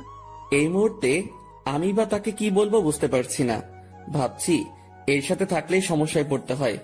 ম্যাম বেশ টেনশনে পড়ে গেছে, একবার আমার দিকে তাকাচ্ছে, আরেকবার বাইরে। ম্যামের অবস্থা দেখে বেশ মায়াই হচ্ছিল। মিথ্যা বলে উনি বড় ফাঁসা ফেসে গেছেন। তার টেনশন কমানোর জন্য আমি তাকে ডেকে বললাম, ম্যাম। বল। আমি বলি কি, এত টেনশন করে লাভ নেই, যা হবার হবে। আর সত্যিটা বললে হয়তো উনারা বুঝতে পারবে। সত্যিটাই বা কিভাবে বলবো? আমার তো তাদের সামনে কথা বলতে ভয়ে হাত পা কাঁপবে। আচ্ছা ম্যাম, ওনাদের সাথে আমি কথা বলবো। আরে তোর সাথে ওনারা কথাই বলবে না। সেটা দেখা যাবে, আগে তো বাসায় যাই। রাতটা কাটলো জেগে জেগেই। রাতের শেষ ভাগে যানজট কেটে গেল। আমরা ঢাকায় ফিরলাম আর সোজা ম্যামের বাসার সামনে পৌঁছে গেলাম। ম্যাম আমাকে বাইরে রেখে ভেতরে গেলেন। ভেতরে তার সাথে কি হচ্ছিল সেটা আমার কাছে অজানা। হয়তো তাকে বকা দিচ্ছে। কিছু সময় পর ম্যামের সাথে পুরো পরিবার আসলো। আমি তো দেখেই ভয়ে শেষ। ম্যামের বাবাকে দেখে আরো ভয় লাগছিল, কারণ উনি তো আমাকে চেনেন। স্যার আমার কাছে এসে বললেন, তুই আমাদের অফিসের পিয়ন তাই না? জি স্যার। আশেপাশে সবাই হেসে উঠল। ইরার চাচা তাকে ডেকে বলল, আরে এত মানুষ থাকতে তুই কিনা একটা পিয়নের সাথে লং ড্রাইভে গিয়েছিলি? ইরা চুপ, কারণ সে এখানে কিছুই বলতে সাহস পাবে না। চুপচাপ থাকতে হবে তাকে। তোকে যেন অফিসে না দেখি, ঠিক আছে? জি স্যার। আমি চলে আসলাম তাদের ওখান থেকে। বাইরে এসে দীর্ঘ একটা নিঃশ্বাস ফেললাম। যাক, তেমন বকা দেয়নি। ম্যামকেও হয়তো কিছু বলেনি। নিজের বাসায় আসলাম। 2 দিন পর খাওয়া দাওয়া বন্ধ হয়ে যাবে। বিছানায় শুয়ে শুয়ে ভাবছি, এখানে না থাকতে পারলে চলে যাব। দিনটা কোনো রকমে পার করলাম। পরদিন ঘুম থেকে জাগনা হয়েছে, কিন্তু বিছানা ছেড়ে উঠতে ইচ্ছা করছে না। মোবাইলটা হাতে নিলাম, দেখি বিকাশ কোম্পানি থেকে মেসেজ। বিরক্তি নিয়ে ফোনটা রেখে দিলাম। শুয়ে শুয়ে টাকার কথা ভাবছি। এমন সময় মনে হলো স্ক্রিনে মনে হয় কিছু দেখছিলাম। ঝটপট মোবাইলটা হাতে নিয়ে দেখি 25,000 টাকা আমার অ্যাকাউন্টে কে যেন পাঠিয়েছে। আর একটা মেসেজ আছে, এটা ম্যামের নম্বর। মেসেজটা সিন করে দেখতে পেলাম উনি শুধু ব্রেকআপ লিখে পাঠিয়েছেন। নিজে নিজে শিওর হলাম টাকাটা উনি পাঠিয়েছেন। হয়তো আমার প্রতি তার দয়া হয়েছে। যাক, আমার একটু ভালোই হলো, কাজ খুঁজতে সুবিধা হবে। ম্যামের সাথে দেখা হলে ধন্যবাদ দিব। আমার রুমের দরজায় কারো নক। আলসিমি ছেড়ে উঠে দরজা খুললাম। বাসার বড় ভাই এসেছে, যার কাছ থেকে আমি টাকা ধার করে এনেছি। ভাই আমার টাকাটা খুব প্রয়োজন, তুই যেভাবে পারিস টাকাটা দে। ভাই আমি তো বলেছি কয়েকদিন পর দিতে পারবো। না ভাই, আমার খুব দরকার। আচ্ছা আপনি বাসায় যান, আমি টাকা নিয়ে আসছি। দরজা লাগিয়ে দিয়ে ফোনটা হাতে নিব, তখনই আবার দরজায় নক। কেমন যেন খুব রেগে গিয়ে দরজাটা খুলেই বলি, আরে ভাই বললাম তো দিয়ে আসবো। একটু ধমকে সুরে বলেছি। আমার এমন করে বলাটা ভুল হয়েছে, কারণ সামনে ম্যাম দাঁড়িয়ে আছে। এখন কি বলবো, কিভাবে কথা কাটিয়ে নিব, এসব ভাবতে ভাবতে ম্যাম নিজে প্রশ্ন করলো, কি সমস্যা, এত রেগে আছিস কেন? আপনি এখানে? আমি বেশ অবাক, কারণ তাকে এখানে এভাবে কখনো আশা করিনি। আমার সামনে থেকে সর কুত্তা, ভেতরে যাব। আমি সরে দাঁড়াতে উনি ভেতরে ঢুকলেন। তারপর আমার বিছানায় নিজের শরীরটা এলিয়ে দিলেন। ফ্রেশ হয়ে নে। আজকে আবার কোথাও যাবেন নাকি? আরে না, তুই যা, ফ্রেশ হয়ে নে, কথা আছে। আচ্ছা আমি বাইরে থেকে আসছি একটু। ওকে। আমি বাইরে এসে টাকা উঠে বড় ভাইকে থামিয়ে আসি। উনি যদি আবার আসতেন, আমার রুমে মেয়ে দেখে হয়তো ভিন্ন কিছু ভাবতো। রুমে এসে দেখি ম্যাম ঘুমিয়ে গেছে। আমি ফ্রেশ হয়ে নিলাম। কাজ শেষে উনার দিকে তাকিয়ে ভাবছি, এই মেয়েটার যে কি হয়েছে। উনি চোখ খুলে বললেন, খাওয়া হয়েছে? না। টাকা না পাঠিয়ে দিলাম, এখনো খাসনি কেন? উঠতে তো হবে। যা, বাইরে থেকে খাবার নিয়ে আয়, একসাথে খাবো। ম্যাম আপনি এই পরিবেশে খেতে পারবেন না। তুই পারলে আমিও পারবো। কথা বাড়িয়ে লাভ নেই, এই মেয়ে আমার কথা শুনবে না। বাইরে গিয়ে টাকা উঠিয়ে ভাইকে দিলাম, আর ম্যামের কথা মতো খাবার নিয়ে আসলাম। খাবারটাও সকাল সকাল বিরিয়ানি। কি নিব ভেবে না পেয়ে এটা নিয়ে ফিরলাম। এসে দেখি ম্যাম আবার বিছানা উঠাচ্ছে। ম্যাম ছি ছি ছি, কি করেন? এবার এটা যদি আপনার পরিবার জানে তো আমাকে মেরেই ফেলবে। ভাই আপনি যান। ও সরি ম্যাম, আপনি চলে যান। চুপ থাক, খাবার এনেছিস? জি। তোর সাথে তো ব্রেকআপ হয়েছে আমার, তাই না? আমি কিভাবে জানবো? ওই যে সকালে মেসেজ করলাম। ওইটা যে আপনি কি জন্য লেখেন আমি জানি না। ব্রেকআপ হয়েছে তাই লিখছি। ও ভালো। আচ্ছা ম্যাম, আপনি খাবার খেয়ে বাসায় চলে যান। আপনার সাথে থেকে আমার চাকরিটা গেছে, জীবনটা যাক এটা আমি চাই না। চাকরি গেছে তো কি হয়েছে? আপনাকে তো বেতন দেওয়া হয়েছে। এত টাকা কেন দিয়েছেন? 20,000 তোর, আর বাকি টাকা তোর বেতন। যদিও কিছু টাকা আছে, সেটা মাস শেষে দিয়ে দিব। কাজ না করে টাকা আমি নিব না। কাজ তো তোকে দিবই। কি কাজ? আমার সাথে সময় কাটানো। আমাকে তো পাইছেন। মানে কি? মানে বোঝেন না? আমি কি আপনার ওই বিএফ যে এইভাবে সময় দিব? তুই আমার মুখের উপরে কথা বলিস? Sorry ma'am. তোর সাথে কোনো কথা নেই। আপনি যেভাবে এসে আমার বিছানায় শুয়ে পড়লেন, আমি তো বেশ ভয় পেয়েছি, আর এখনো পাচ্ছি। এটা যদি আপনার বাসার কেউ জানতে পারে, তো আমাকে এখান থেকে পালাতে হবে। তুই পালিয়ে যাবি তাই না? তো পালাবো না? আমার কি জানের ভয় নেই?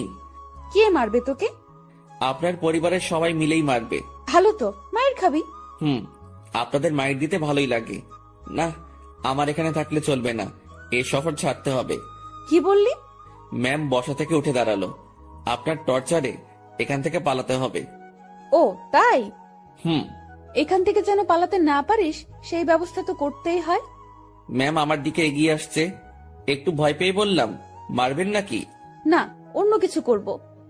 আপনি এভাবে তাকিয়ে আছেন কেন? আমার ভয় করে। এমনিতে কিন্তু কালকের ভয়ে এখনো ধুক ধুক করে উঠে, তার উপর আপনার এরকম চাহনি। আমার চোখে তুই ভয় দেখতে পাস? হ্যাঁ। ওকে, দেখাচ্ছি ভয়। ম্যাম আমার দিকে এগোচ্ছে, আর আমি পেছনের দিকে যাচ্ছি। একসময় আমার পিঠ দরজায় লেগে যায়। ম্যামও আমার খুব কাছে চলে আসে। তার শরীর থেকে সুগন্ধি আসছে। নিশ্চয়ই দামি পারফিউম ব্যবহার করেন। সবকিছু মিলিয়ে নেশা ধরিয়ে দেওয়ার মতো একটা সুবাস। আমার বুকের ভেতরের অবস্থা খারাপ। ম্যাম যে কি করবে এখন তার কিছুই টের পাচ্ছি না। আমি তার চোখের দিকে তাকিয়ে দেখি তার চোখ হাসছে। না, আমি তার চোখের ভাষা কবে থেকে বোঝা শুরু করলাম। চোখ সরিয়ে নিলাম। ওই আমার দিকে তাকা। আবার তাকালাম। উপায় নেই, তাকাতেই হবে। এইভাবেই তাকিয়ে থাক। চোখ দিয়ে পানি বের হবে। হোক। আমার খুব লজ্জা লাগছে।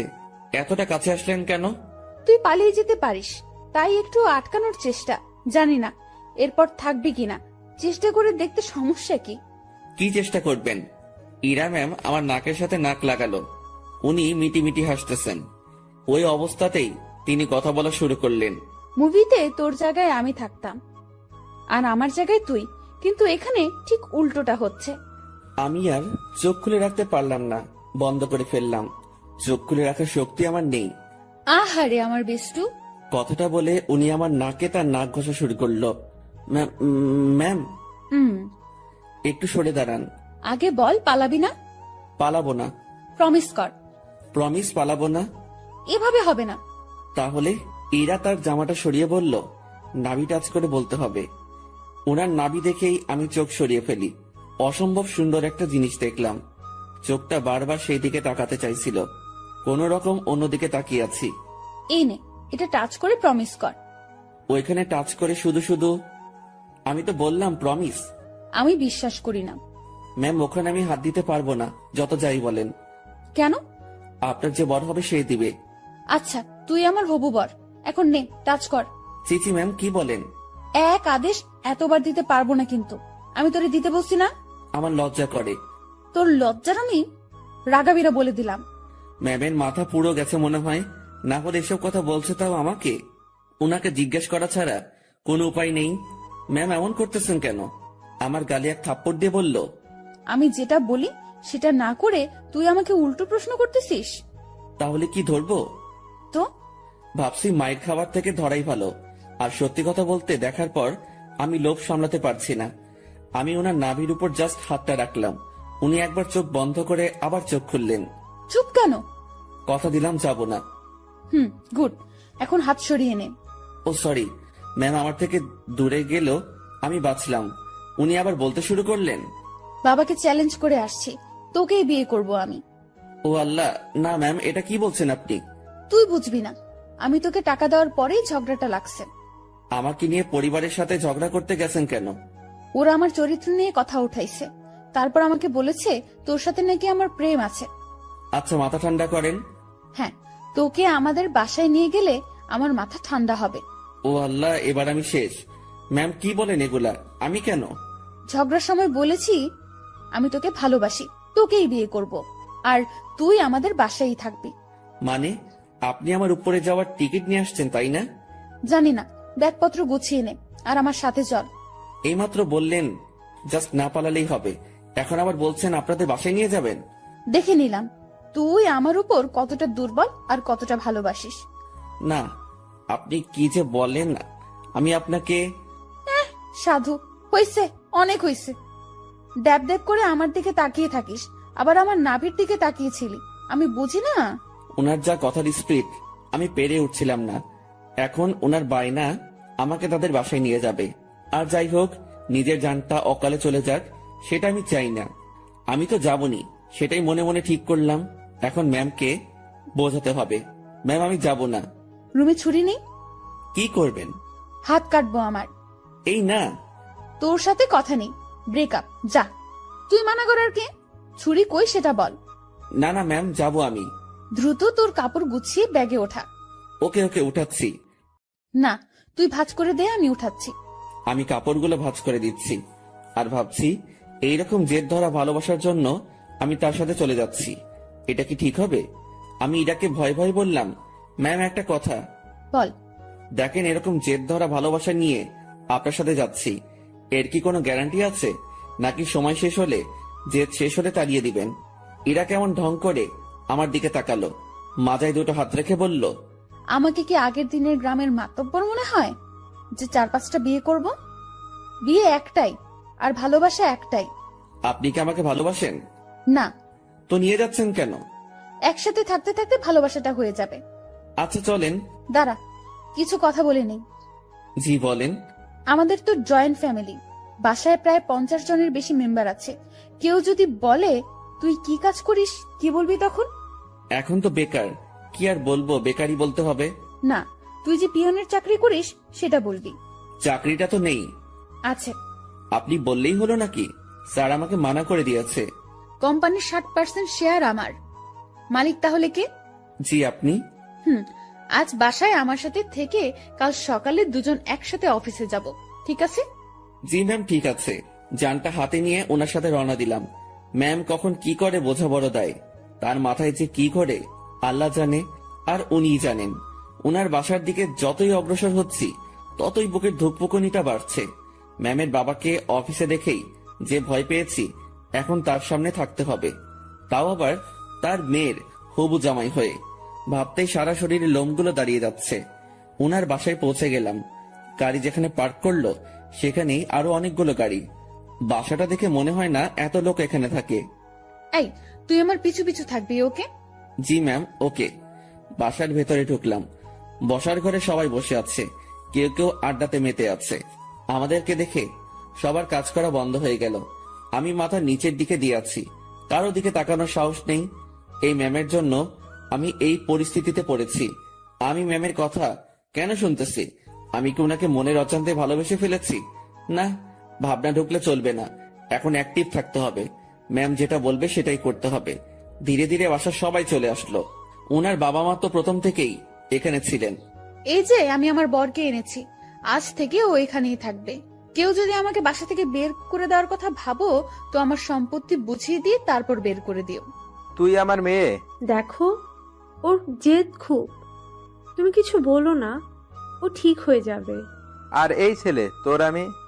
আমার দিকে তাকিয়ে কথা বলছে। আমি তো ভয়ে শেষ। ইরা, মা, তুই ওকে নিয়ে উপরে যা। ম্যাম আমাকে নিয়ে তার রুমে আসলো।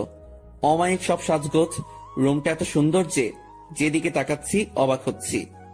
আমি তো রুম দেখাতে ব্যস্ত। ম্যাম তখন আমাকে বললেন, তুই বিছানায় উঠে থাক, আমি আসছি। ম্যাম কই যান আপনি? নিচে। আমার ভয় করে কেউ এসে আমাকে মেরে ফেলবে। আরে পাগলা, কে মারবে? আপনার ওই পুলিশ চাচা। উনি বাসায় নেই, আর আমি নিচে যাব আর আসবো। আচ্ছা। ইরা চলে যাওয়ার পর রুমটা ভালোভাবে দেখছিলাম। দেখতে দেখতে বিছানায় বসে পড়লাম। বিছানাটাও বেশ নরম, বসার সাথে সাথে কেমন যেন একটা নরম তুলতুলে ভাব। হঠাৎ ইরার মা রুমে প্রবেশ করলেন। আমি তাকে দেখে দাঁড়িয়ে গেলাম। উনি আমার কাছে এসে বললেন, বাবা, নাম কি তোমার? জি শুভ। ও, ইরা হয়তো পাগলামি করে এমনটা করেছে। তোমার বাবা মা, ফ্যামিলি আছে, তারা এইসব শুনলে সমস্যা করবে। তুমি বিকেল পর্যন্ত থেকে চলে যেও, একটু পরে ওর রাগ কমে যাবে। আমি কিছু বলার আগেই রুমে ঢুকতে ঢুকতে ইরা বলল, ওর বাবা মা নেই, বিকেল পর্যন্ত রাখার জন্য ওনাকে আমি নিয়ে আসিনি। আর তোমাকে এসব বলতে কে বলেছে? দেখ ইরা, তোর বাবাকে তুই তো চিনিস। বাবাও আমাকে চেনে। বাইরের একটা ছেলে ধরে এনে এভাবে বাসায় ঢুকানো ঠিক হয়নি। লোকে খারাপ বলবে, সমাজ খারাপ বলবে। তো তোমরা সবাই আমাকে ওইসব বলেছিলে কেন, যে ওর সাথে আমার রিলেশন আছে? আচ্ছা, আমরা সবাই তোর কাছে ক্ষমা চেয়ে নিব। এখন তুই ছেলেটাকে বিদায় কর। না, ওকে আর কিভাবে বিদায় করব? ও আমাদের এখানেই থাকবে। মানে? আমার রাগটা কমে যাক, আমি বাবার সাথে কথা বলে নিব। তুমি যাও। তুই এখনই এসে তোর বাবার সাথে কথা বল। যাও তুমি, আমি আসতেছি। ইরার মা চলে যাওয়ার পর, ম্যাম আমি বলি কি, আপনার রাগ কমে যাওয়ার পর আমি চলে যাব। পরিবারের সাথে এমন করতে হয় না, সবাই যেটা বলে সেটার মধ্যে থাকাই ভালো। তোর থেকে ভালো বুঝি আমি। জি ঠিক আছে। তুই যে চলে যেতে চাস, তাহলে আমাদের বন্ধুত্বের কি হবে? এরকম বন্ধু পাওয়া অনেক মুশকিল। এখন পেয়েছি, কাছে রাখার চেষ্টা করব।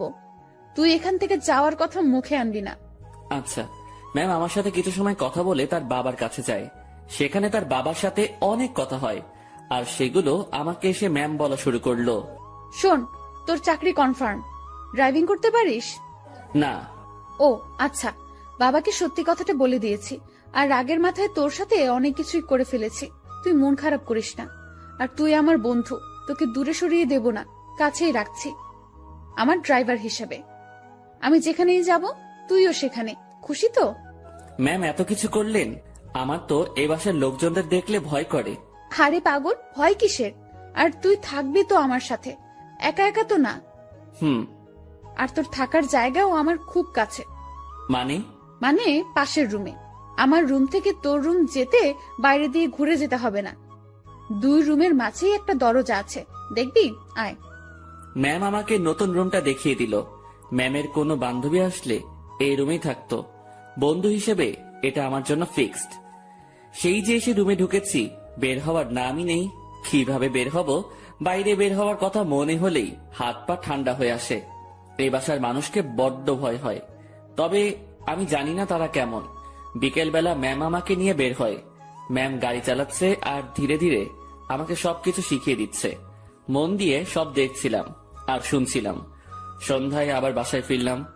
বাসার কাজের লোকটা আমার খাবার রুমে এসেই দিয়ে যাচ্ছে।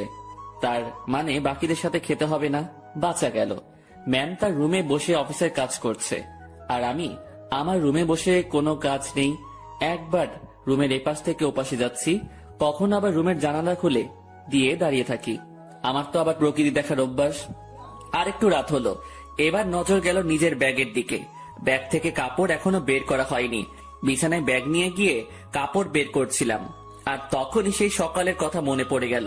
ম্যাম কি টর্চারটাই না করেছিল সকালবেলা, আর সেখানে ওনার কাছে আসা পেটে হাত রাখা। এসব মনে পড়তেই হাসি পেল। একা একা হাসছিলাম। হঠাৎ রুমের ভেতরের দরজায় নক। ম্যাম ডাকছে। তড়িঘড়ি করে উঠে গিয়ে দরজা খুলে দিলাম। জি ম্যাম আসুন। কি করতেছিস তুই?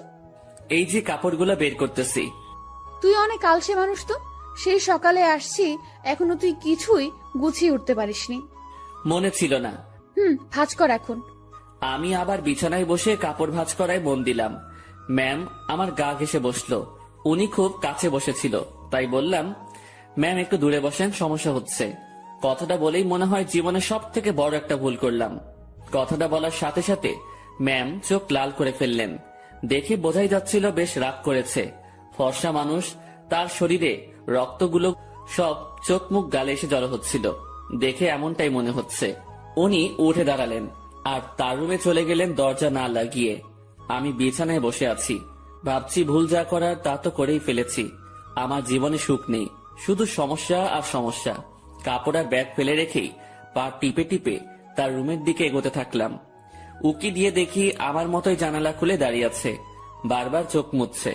ওনার রাগ ভাঙাতে ওনার খুব কাছে গিয়ে দাঁড়াতে হবে, তাছাড়া এর বিকল্প কোনো উপায় নেই। আমি পা টিপে টিপে তার কাছে গেলাম। উনি কিছু বলছেন না, হয়তো টের পেয়েছেন আমি আসছি। উনি যে চালাক মানুষ, আমার রুমে প্রবেশ করা অবশ্যই টের পেয়েছেন। আমি তার পাশে গিয়ে দাঁড়াতেই, আপনি আপনার রুমে যান, নয়তো খারাপ কিছু হবে। দুঃখিত, আমার ভুল হয়েছে। আমি আপনাকে আপনার রুমে যেতে বলেছি। আমি আরেকটু কাছে গিয়ে দাঁড়ালাম, কিন্তু তার শরীরের সাথে স্পর্শ লাগেনি। রাগ উঠায়েন না আর। আচ্ছা, ইংরেজি ভাষায় বলতেছি, সরি। তোর সরির আমি, তুই যাবি এখান থেকে? একটু তো দূরেই যেতে বলেছি, তাতেই এত রাগ করতে হবে? আমি তো দূরের মানুষ, দূরেই থাকবো, তাই না? না, কাছের মানুষ। না না, কাছের মানুষ তো দূরে থাকে না, কাছেই থাকে। সরি, আমি বুঝতে পারিনি। আমার বলাটা ঠিক হয়নি, আপনার কাছে আসাটা ঠিক ছিল। রাত হয়েছে, রুমে গিয়ে ঘুমিয়ে পড়ো, সকালে অফিস আছে। রাগ কমেছে তো আপনার? কমে যাবে। এত অভিমানী আমি কখনো দেখিনি। আমি নিজেই নিজেকে প্রশ্ন করলাম, আমি ভুল করছি না তো? উনি এত বন্ধুত্বের কথা বলতেছেন, আমি তো তার ডাকে একটুও সাড়া দিচ্ছি না। আমার কি দূরে থাকাটা ঠিক হচ্ছে? উনি তো তার বন্ধুর জন্য অনেক কিছুই করেছে, আমি তো কিছুই করতে পারলাম না, বা এখনো কিছু করিনি। আমি কি তার বন্ধুত্বের ভালোবাসায় সাড়া দিব? মনের সাথে বোঝাপড়া যখন শেষ হলো, তখন আমি তার ডান হাতটা আমার দু হাতের মধ্যে রেখে বললাম, এই তো কাছে এসেছি, আর দূরে যাওয়ার কথা বলবো না। অমন ভুল কখনো হবে না, সরি। সত্যি তো? উনার কণ্ঠ শুনে মনে হচ্ছিল অভিমানটা অনেকটাই কমেছে। কেন যে ম্যাম এমনটা করে? ম্যাম, এখন যাই তাহলে। কাছে থাকতে ভালো লাগছে না। আপনি তো বললেন কাল অফিস আছে, আমাকে ঘুমাতে বললেন। পরে ঘুমাবি। ম্যাম আনমনে জানালা দিয়ে বাইরে তাকিয়ে আছেন। তার ডান হাতটা তখনই আমার দু হাতের মধ্যে এক অন্যরকম ভালো লাগা কাজ করছিল তখন। সেটা যে কি আমি ঠিক বলতে পারবো না।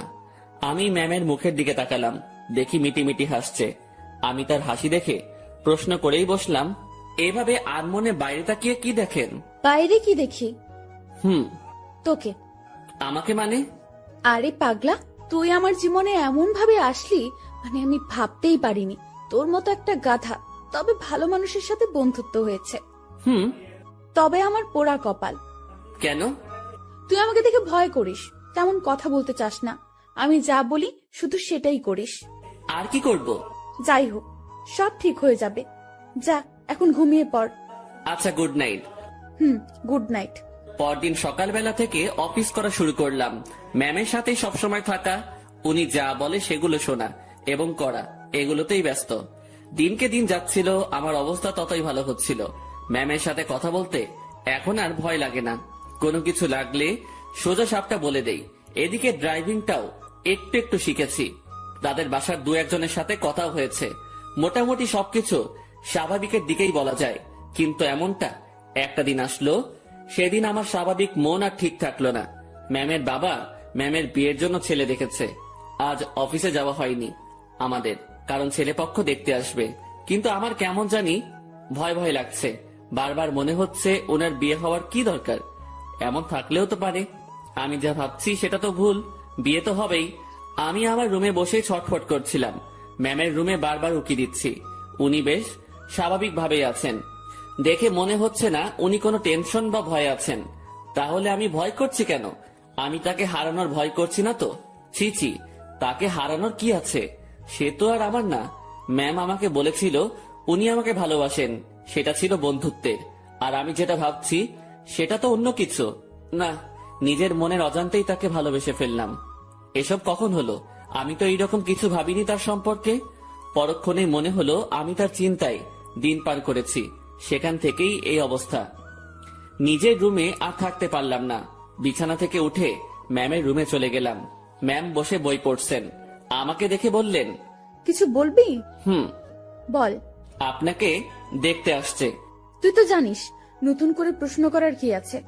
যদি তারা আপনাকে পছন্দ করে, আপনি কি রাজি হবেন? ছেলে যদি ভালো হয়, পরিবার যদি ভালো হয়, তাহলে মানা করব কেন? তাই ঠিক। এটাই বলতে আসছিলি? না। সকাল সকাল তোতলানো শুরু করেছিস? কিছু হয়েছে? একটা কথা বলার ছিল। ম্যাম আমার দিকে তাকিয়ে বইটা বন্ধ করে পাশে রাখলো। তারপর আমাকে তার সামনাসামনি বসতে বলল। তোকে দেখে মনে হচ্ছে আমাকে কিছু বলতে চাচ্ছিস, কিন্তু ভয় করতেছিস। হ্যাঁ, ওই রকমই। ভয় নেই, বল।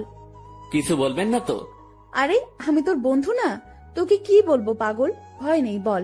আপনি আপনার বাবাকে বলে বিয়েটা ক্যান্সেল করে দেন। ওই বিয়ে তো ঠিকই হয়নি, এখনই কিভাবে ক্যান্সেল করে দিব? আর কেন ক্যান্সেল করব? আরে আপনি চলে গেলে আমি কিভাবে থাকবো? ওই কিভাবে থাকবি মানে? তুইও থাকবি বাসার বাকি যারা যেভাবে আছে সেভাবে? আমাকে ছাড়া আপনি কি থাকতে পারবেন? ম্যাম আমার দিকে এক দৃষ্টিতে তাকিয়ে আছে। আমার কথা শুনে হয়তো সে অবাক হয়েছে। এই বাসায় বিয়ে করেন? মানে তোর মাথা গেছে নাকি? I love you. মুখ ফসকে হোক আর যেভাবে হোক কথাটা বলে ফেললাম। মনে মনে ভাবছিলাম বাংলায় বলবো, কিন্তু মুখ থেকে ইংরেজিতেই বেরিয়ে গেল। আমার কথা শুনে ম্যাম মিটি মিটি হাসতেছেন। তুই যা বললি ভেবে বলেছিস? না, কেন? ভাবার কি আছে? আমার যেটা নিয়ে ভয় হয়েছে সেটার জন্য বলেছি এটা।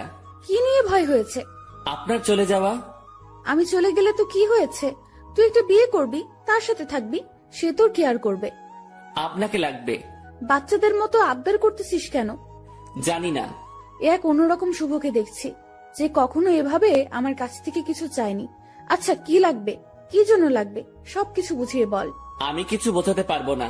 আপনাকে লাগবে, আর আপনাকে ভালোবাসার জন্য লাগবে। আমার এমন কথা শুনে ম্যাম লজ্জায় তো শেষ, অন্যদিকে তাকিয়ে হাসতেছে। হাসি থামিয়ে বলল, তো এখন আমাকে কি করতে হবে? আপনি বোঝেন না? যতই বুঝি, কিন্তু আপনাকে বলতে হবে। কি করতে হবে বলেন। একবার তো বললামই যে ভালোবাসি, আর আমার কাছে থাকতে হবে। যদি বলি ভালোবাসি না? আমি চুপ করে রইলাম। এই এই কথার উত্তর দে। আমি কিভাবে আটকাবো? চলে যাবেন, আমিও চলে যাব। কোথায় যাবি? জানি না। ও, তো বলেন, ভালোবাসার বীজ কবে বপন করেছিলেন, আর সেটা থেকে চারা গাছ হলো কিভাবে? ইরা নামের একটা পাখি আমার জমিতে এসে তার মুখ থেকে ভালোবাসার বীজটা ফেলে দিয়ে চলে যায়, আর সেই বীজটাই। পুরোটা বলার আগেই ম্যাম হাসতে হাসতে শেষ। উনার হাসি দেখে আমার রাগ হচ্ছিল। আমি উনাকে কিছু বোঝাতে যাচ্ছি, আর উনি হেসে উড়িয়ে দিচ্ছেন। উনি হাসি থামিয়ে বললেন, আজ সকালটা অন্যরকম ভাবে শুরু হলো। এমন হাসির কথা কখনো শুনিনি। উনার কথা শুনে বেশ লজ্জা পেলাম। হয়তো মনের কথাটা বলা ঠিক হয়নি। আমি তার সামনে থেকে উঠলাম আর নিজের রুমে যাওয়ার জন্য পা বাড়ালাম। ম্যাম ডেকে বললেন, কই যাস? ঘুম পাচ্ছে, ঘুমাবো। ঘুম নাকি রাগ? না, ঘুম। রাগ। না ম্যাম, ঘুমই পাচ্ছে। আমার জানা আছে, তুই এখানে এসে বস। কথা না শুনলে বকা দিবে। বাধ্য হয়ে আবার তার সামনাসামনি বসলাম। আমার আর তোর মাঝে সম্পর্কটা কিসের? বন্ধুত্বের। তো আমি কি বন্ধুর কথা শুনে হাসতেও পারবো না? পারবেন। আর হাসলেন তো? কথার মাঝে এমন রাগ সুর ভাসতেছে। না, রাগ করিনি। আচ্ছা ভেবে দেখ তো, তুই যে আমাকে ভালোবাসার কথা বললি, সেটা নিয়ে আমি কি কোনো উপহাস করেছি? তোর কথা শুনে হাসি পাচ্ছিল তাই একটু হাসলাম। আর আমাকে যেটা বললি সেটার উত্তর না নিয়ে কই যাস? হ্যাঁ, আমি ভুলে বলে ফেলেছি, সরি। লাত্তি খাবি কুত্তা। ভালোবাসি বল। আপনি হাসবেন তাই বলবো না। আমার ভালোবাসার দাম আছে। ওরে বাবা, একটু হাসছি তাই কত রাগ? তো শুনি, আপনার ভালোবাসার দাম কত? সেটা আপনার না জানলেও হবে। আপনি বই পড়েন। আমি গেলাম। আমি চলে যাচ্ছিলাম, উনি আমার হাত ধরে ফেললেন। কেমন কান্না কান্না কণ্ঠে বললেন, ওই পাগল, আমি তোমার ভালোবাসা নিয়ে উপহাস করিনি তো। আপনি যে হাসলেন। না পাগল। ইরা আমাকে জড়িয়ে ধরে কান্না শুরু করলো, আর অভিমানী কণ্ঠে বলল, প্রত্যেকটা গল্পে আমি তোমাকে প্রপোজ করি, তুমি কি করো? তুমি চুপ থাকো, তোমার জন্য ওয়েট করতে হয় আমার। এই গল্পেও তুমি অনেকটা লেট করেছো। আমার কি অপেক্ষা করে থাকতে কষ্ট হয় না? তুমি আমার জন্য কিছুই করো না, আর করতেও হবে না। শুধু ভালোবাসলেই চলবে। আর হ্যাঁ, রাগ দেখাও কেন আমাকে? রাগ শুধু তোমারই আছে, আমার নেই। আর কখনো যদি তোমার কথায় রাগের সুর পাই, তো তখনই ব্রেকআপ। উনি যা বললেন তাতে মুখের কথা কেড়ে নেওয়ার মতো। আচ্ছা, আমি বাবাকে তোর কথা একবার সিরিয়াসলি বলবো। না, কেন? উনি যদি মানা করে, আর আপনাকে যদি সরিয়ে বা আমাকে যদি। বন্ধুত্বের উপর বিশ্বাস রাখ। ইরা আমাকে ছেড়ে দিল, সেও বেশ চিন্তিত, সাথে আমিও। আমি ওই পরিস্থিতির সময় শুধু তার কথাই ভাবছিলাম, অন্য কোনো কিছুই মাথায় আসছিল না। দুপুরে ইরাকে দেখতে আসলো, দেখে চলে গেল। হয়তো তারা পছন্দ করেছে। পছন্দ না করে উপায় নেই। রুমে বসে হতাশ হওয়া ছাড়া আমার কোনো উপায় ছিল না। ইরা সেই যে বেরিয়ে গেছে, আর রুমে আসার নাম নেই। আমিও বাইরে যাওয়ার সাহস পাচ্ছি না। দুপুরে শুধু বাড়ির কাজের মেয়েটা খাবার দিয়ে চলে যায়। আমার এমন অবস্থা মনে হচ্ছে কোনো কারাগারে আছি। বাইরে বেরোনোর কোনো পথ নেই। সন্ধ্যায় ইরা রুমে আসলো। উনি আসতে না আসতেই আমিও তার রুমে গেলাম। আর গিয়ে যা শুনলাম সেটা আমি কখনোই ভাবিনি। উনি বলতে শুরু করলেন, বাবার ছোটবেলার বন্ধুর সাথে আমার বিয়ে ঠিক করেছেন। ওনারা আমাকে দেখে পছন্দ করেছে। আজ ওনাদের যে হাসি মুখ দেখলাম সেটা আমি ভাঙতে পারবো না। কথাটা শুনে বুকের ভেতরটা কেমন যেন আটকে গেল। মনে হলো বুকে পাথরের ভর করছে। শুনেছি বুক ভার হলে চোখে পানি চলে আসে। আমি কোন রকম চোখের পানি সামলিয়ে বললাম, সমস্যা নেই, আপনি যেটা করেন। তুই আমার উপর রাগ করলি তাই না? আরে না, আপনার সিদ্ধান্তে আমি খুব খুশি। পরিবারের কথা চিন্তা করে সব করতে হয়। তোমার কথায় কান্নার আওয়াজ পাচ্ছি। আরে না, কি যে বলেন, কান্না করব কেন? আমি রাজি হওয়াতে আমার বাবা যে খুশি হয়েছে সেটা আমি তার চোখ মুখ দেখেই বুঝেছি। আচ্ছা আপনি করেন, আপনি রেস্ট নেন, আমি আমার রুমে যাই। ইরা কিছু বলল না, চুপ করে বসে থাকলো। হয়তো আমার কথাও সে ভাবছে। আমি রুমে এসে আর কি করব? ছেলেদের তো আওয়াজ করে কান্না করতে নেই, লোকে খারাপ বলবে। রুমের মধ্যে কিছুক্ষণ থাকলাম, ভালো লাগলো না। বাসার ছাদের দিকে রওনা দিলাম। আমি কখনো যাইনি এ বাসার ছাদে, এই প্রথম যাচ্ছি। ছাদে পৌঁছে এক করে চুপটি করে দাঁড়িয়ে আছি। ভাবছি ম্যামের কাছ থেকে বিদায় নিয়ে চলে যাব, কারণ এ কষ্ট সহ্য করার মতো না, আমি সহ্য করতে পারছি না। হঠাৎ ছাদে কারো উপস্থিতি টের পেলাম। একটা লোক আমার দিকে এগিয়ে আসছে। কাছে আসতেই তার ফেস দেখে বুঝলাম এটা ইরার কাকা। এই শীতে এত রাতে ছাদে কি করিস? না মানে এমনি বাতাস খেতে আসছিলাম একটু। কি, এই শীতে বাতাস? রুমে বসে ভালো লাগছিল না, তাই আর কি। বেশ চালাক তুই। ভাবছি কি চালাকি করলাম। আমার কথা সোজা উত্তর দিবি। জি স্যার। ইরাকে ভালোবাসিস? কি বলবো বা কি বলা উচিত? সত্যিটা কি বলবো? আবার আমার কোনো বিপদ আসবে না তো? সত্যিটাই বলবো, যা হবার হবে। ভালোবাসি। এই জন্যই তোকে চালাক বলছি। তো কতদিন হলো তোদের রিলেশনের? কয়েক ঘন্টা। মানে? আজ সকালে উনাকে ভালোবাসার কথা বলেছি। তো সে কি বলছে? প্রথমে হ্যাঁ বলেছিল, তারপর? ছেলেপক্ষ দেখে যাওয়ার পর আমাকে মানা করে দেয়। কেন? উনি এই বিয়েতে রাজি হওয়ায় আপনারা বাসার সবাই খুশি হয়েছেন অনেক। আপনাদের হাসি মুখ দেখে এসে উনি আমাকে মানা করে। বাহ, তুই তো বেশ সাহস নিয়ে আমার সাথে কথা বলছিস। ভয় করছে না তোর? আপনি তো সত্যিটা বলতে বললেন। তো তুই এখন কি করবি? চলে যেতে হবে এখান থেকে। রাতেই? না, সকালে ওনার দেখা করে চলে যাব। বাহ, তো দেবদাস হয়ে কোথায় ঘুরে বেড়াবি? আমি চুপ হয়ে গেলাম। উনি মজা নিচ্ছেন বোঝাই যাচ্ছিল। চুপ হয়ে গেলি কেন বল? জি স্যার, কিছু না, আমি আসলে ভুল করেছি, মাফ করে দিন। আমি কাল সকালে চলে যাব। যা রুমে যা। জি। এই শোন। বলেন। স্মোক করিস? জি না। বাসা কোথায় তোর? রাজশাহী। সমস্যা? জি স্যার, বুঝলাম না। কিছু না, সকাল সকাল চলে যাস। নেক্সট টাইম আমার সামনে পড়লে সমস্যা হবে তোর। আমার সামনে যেন না দেখি। জি স্যার, আর দেখবেন না আমাকে। রুমে আসলাম, তার সাথে কথা বলতে ভয় তো করছিলই না, মনে হচ্ছিল আরো কিছু সময় কথা বলি। তারপর ভাবলাম আমার সাথে তার যে কথাটা হয়েছে এটা ম্যামকে জানানো দরকার। চলে গেলাম তার কাছে, যেসব কথা হয়েছে সব বলে আবার নিজের রুমে আসলাম। কিছু সময় পর মনে হলো আসল কথাটা মানে আমি যে কাল চলে যাব এটা বলাই হয়নি।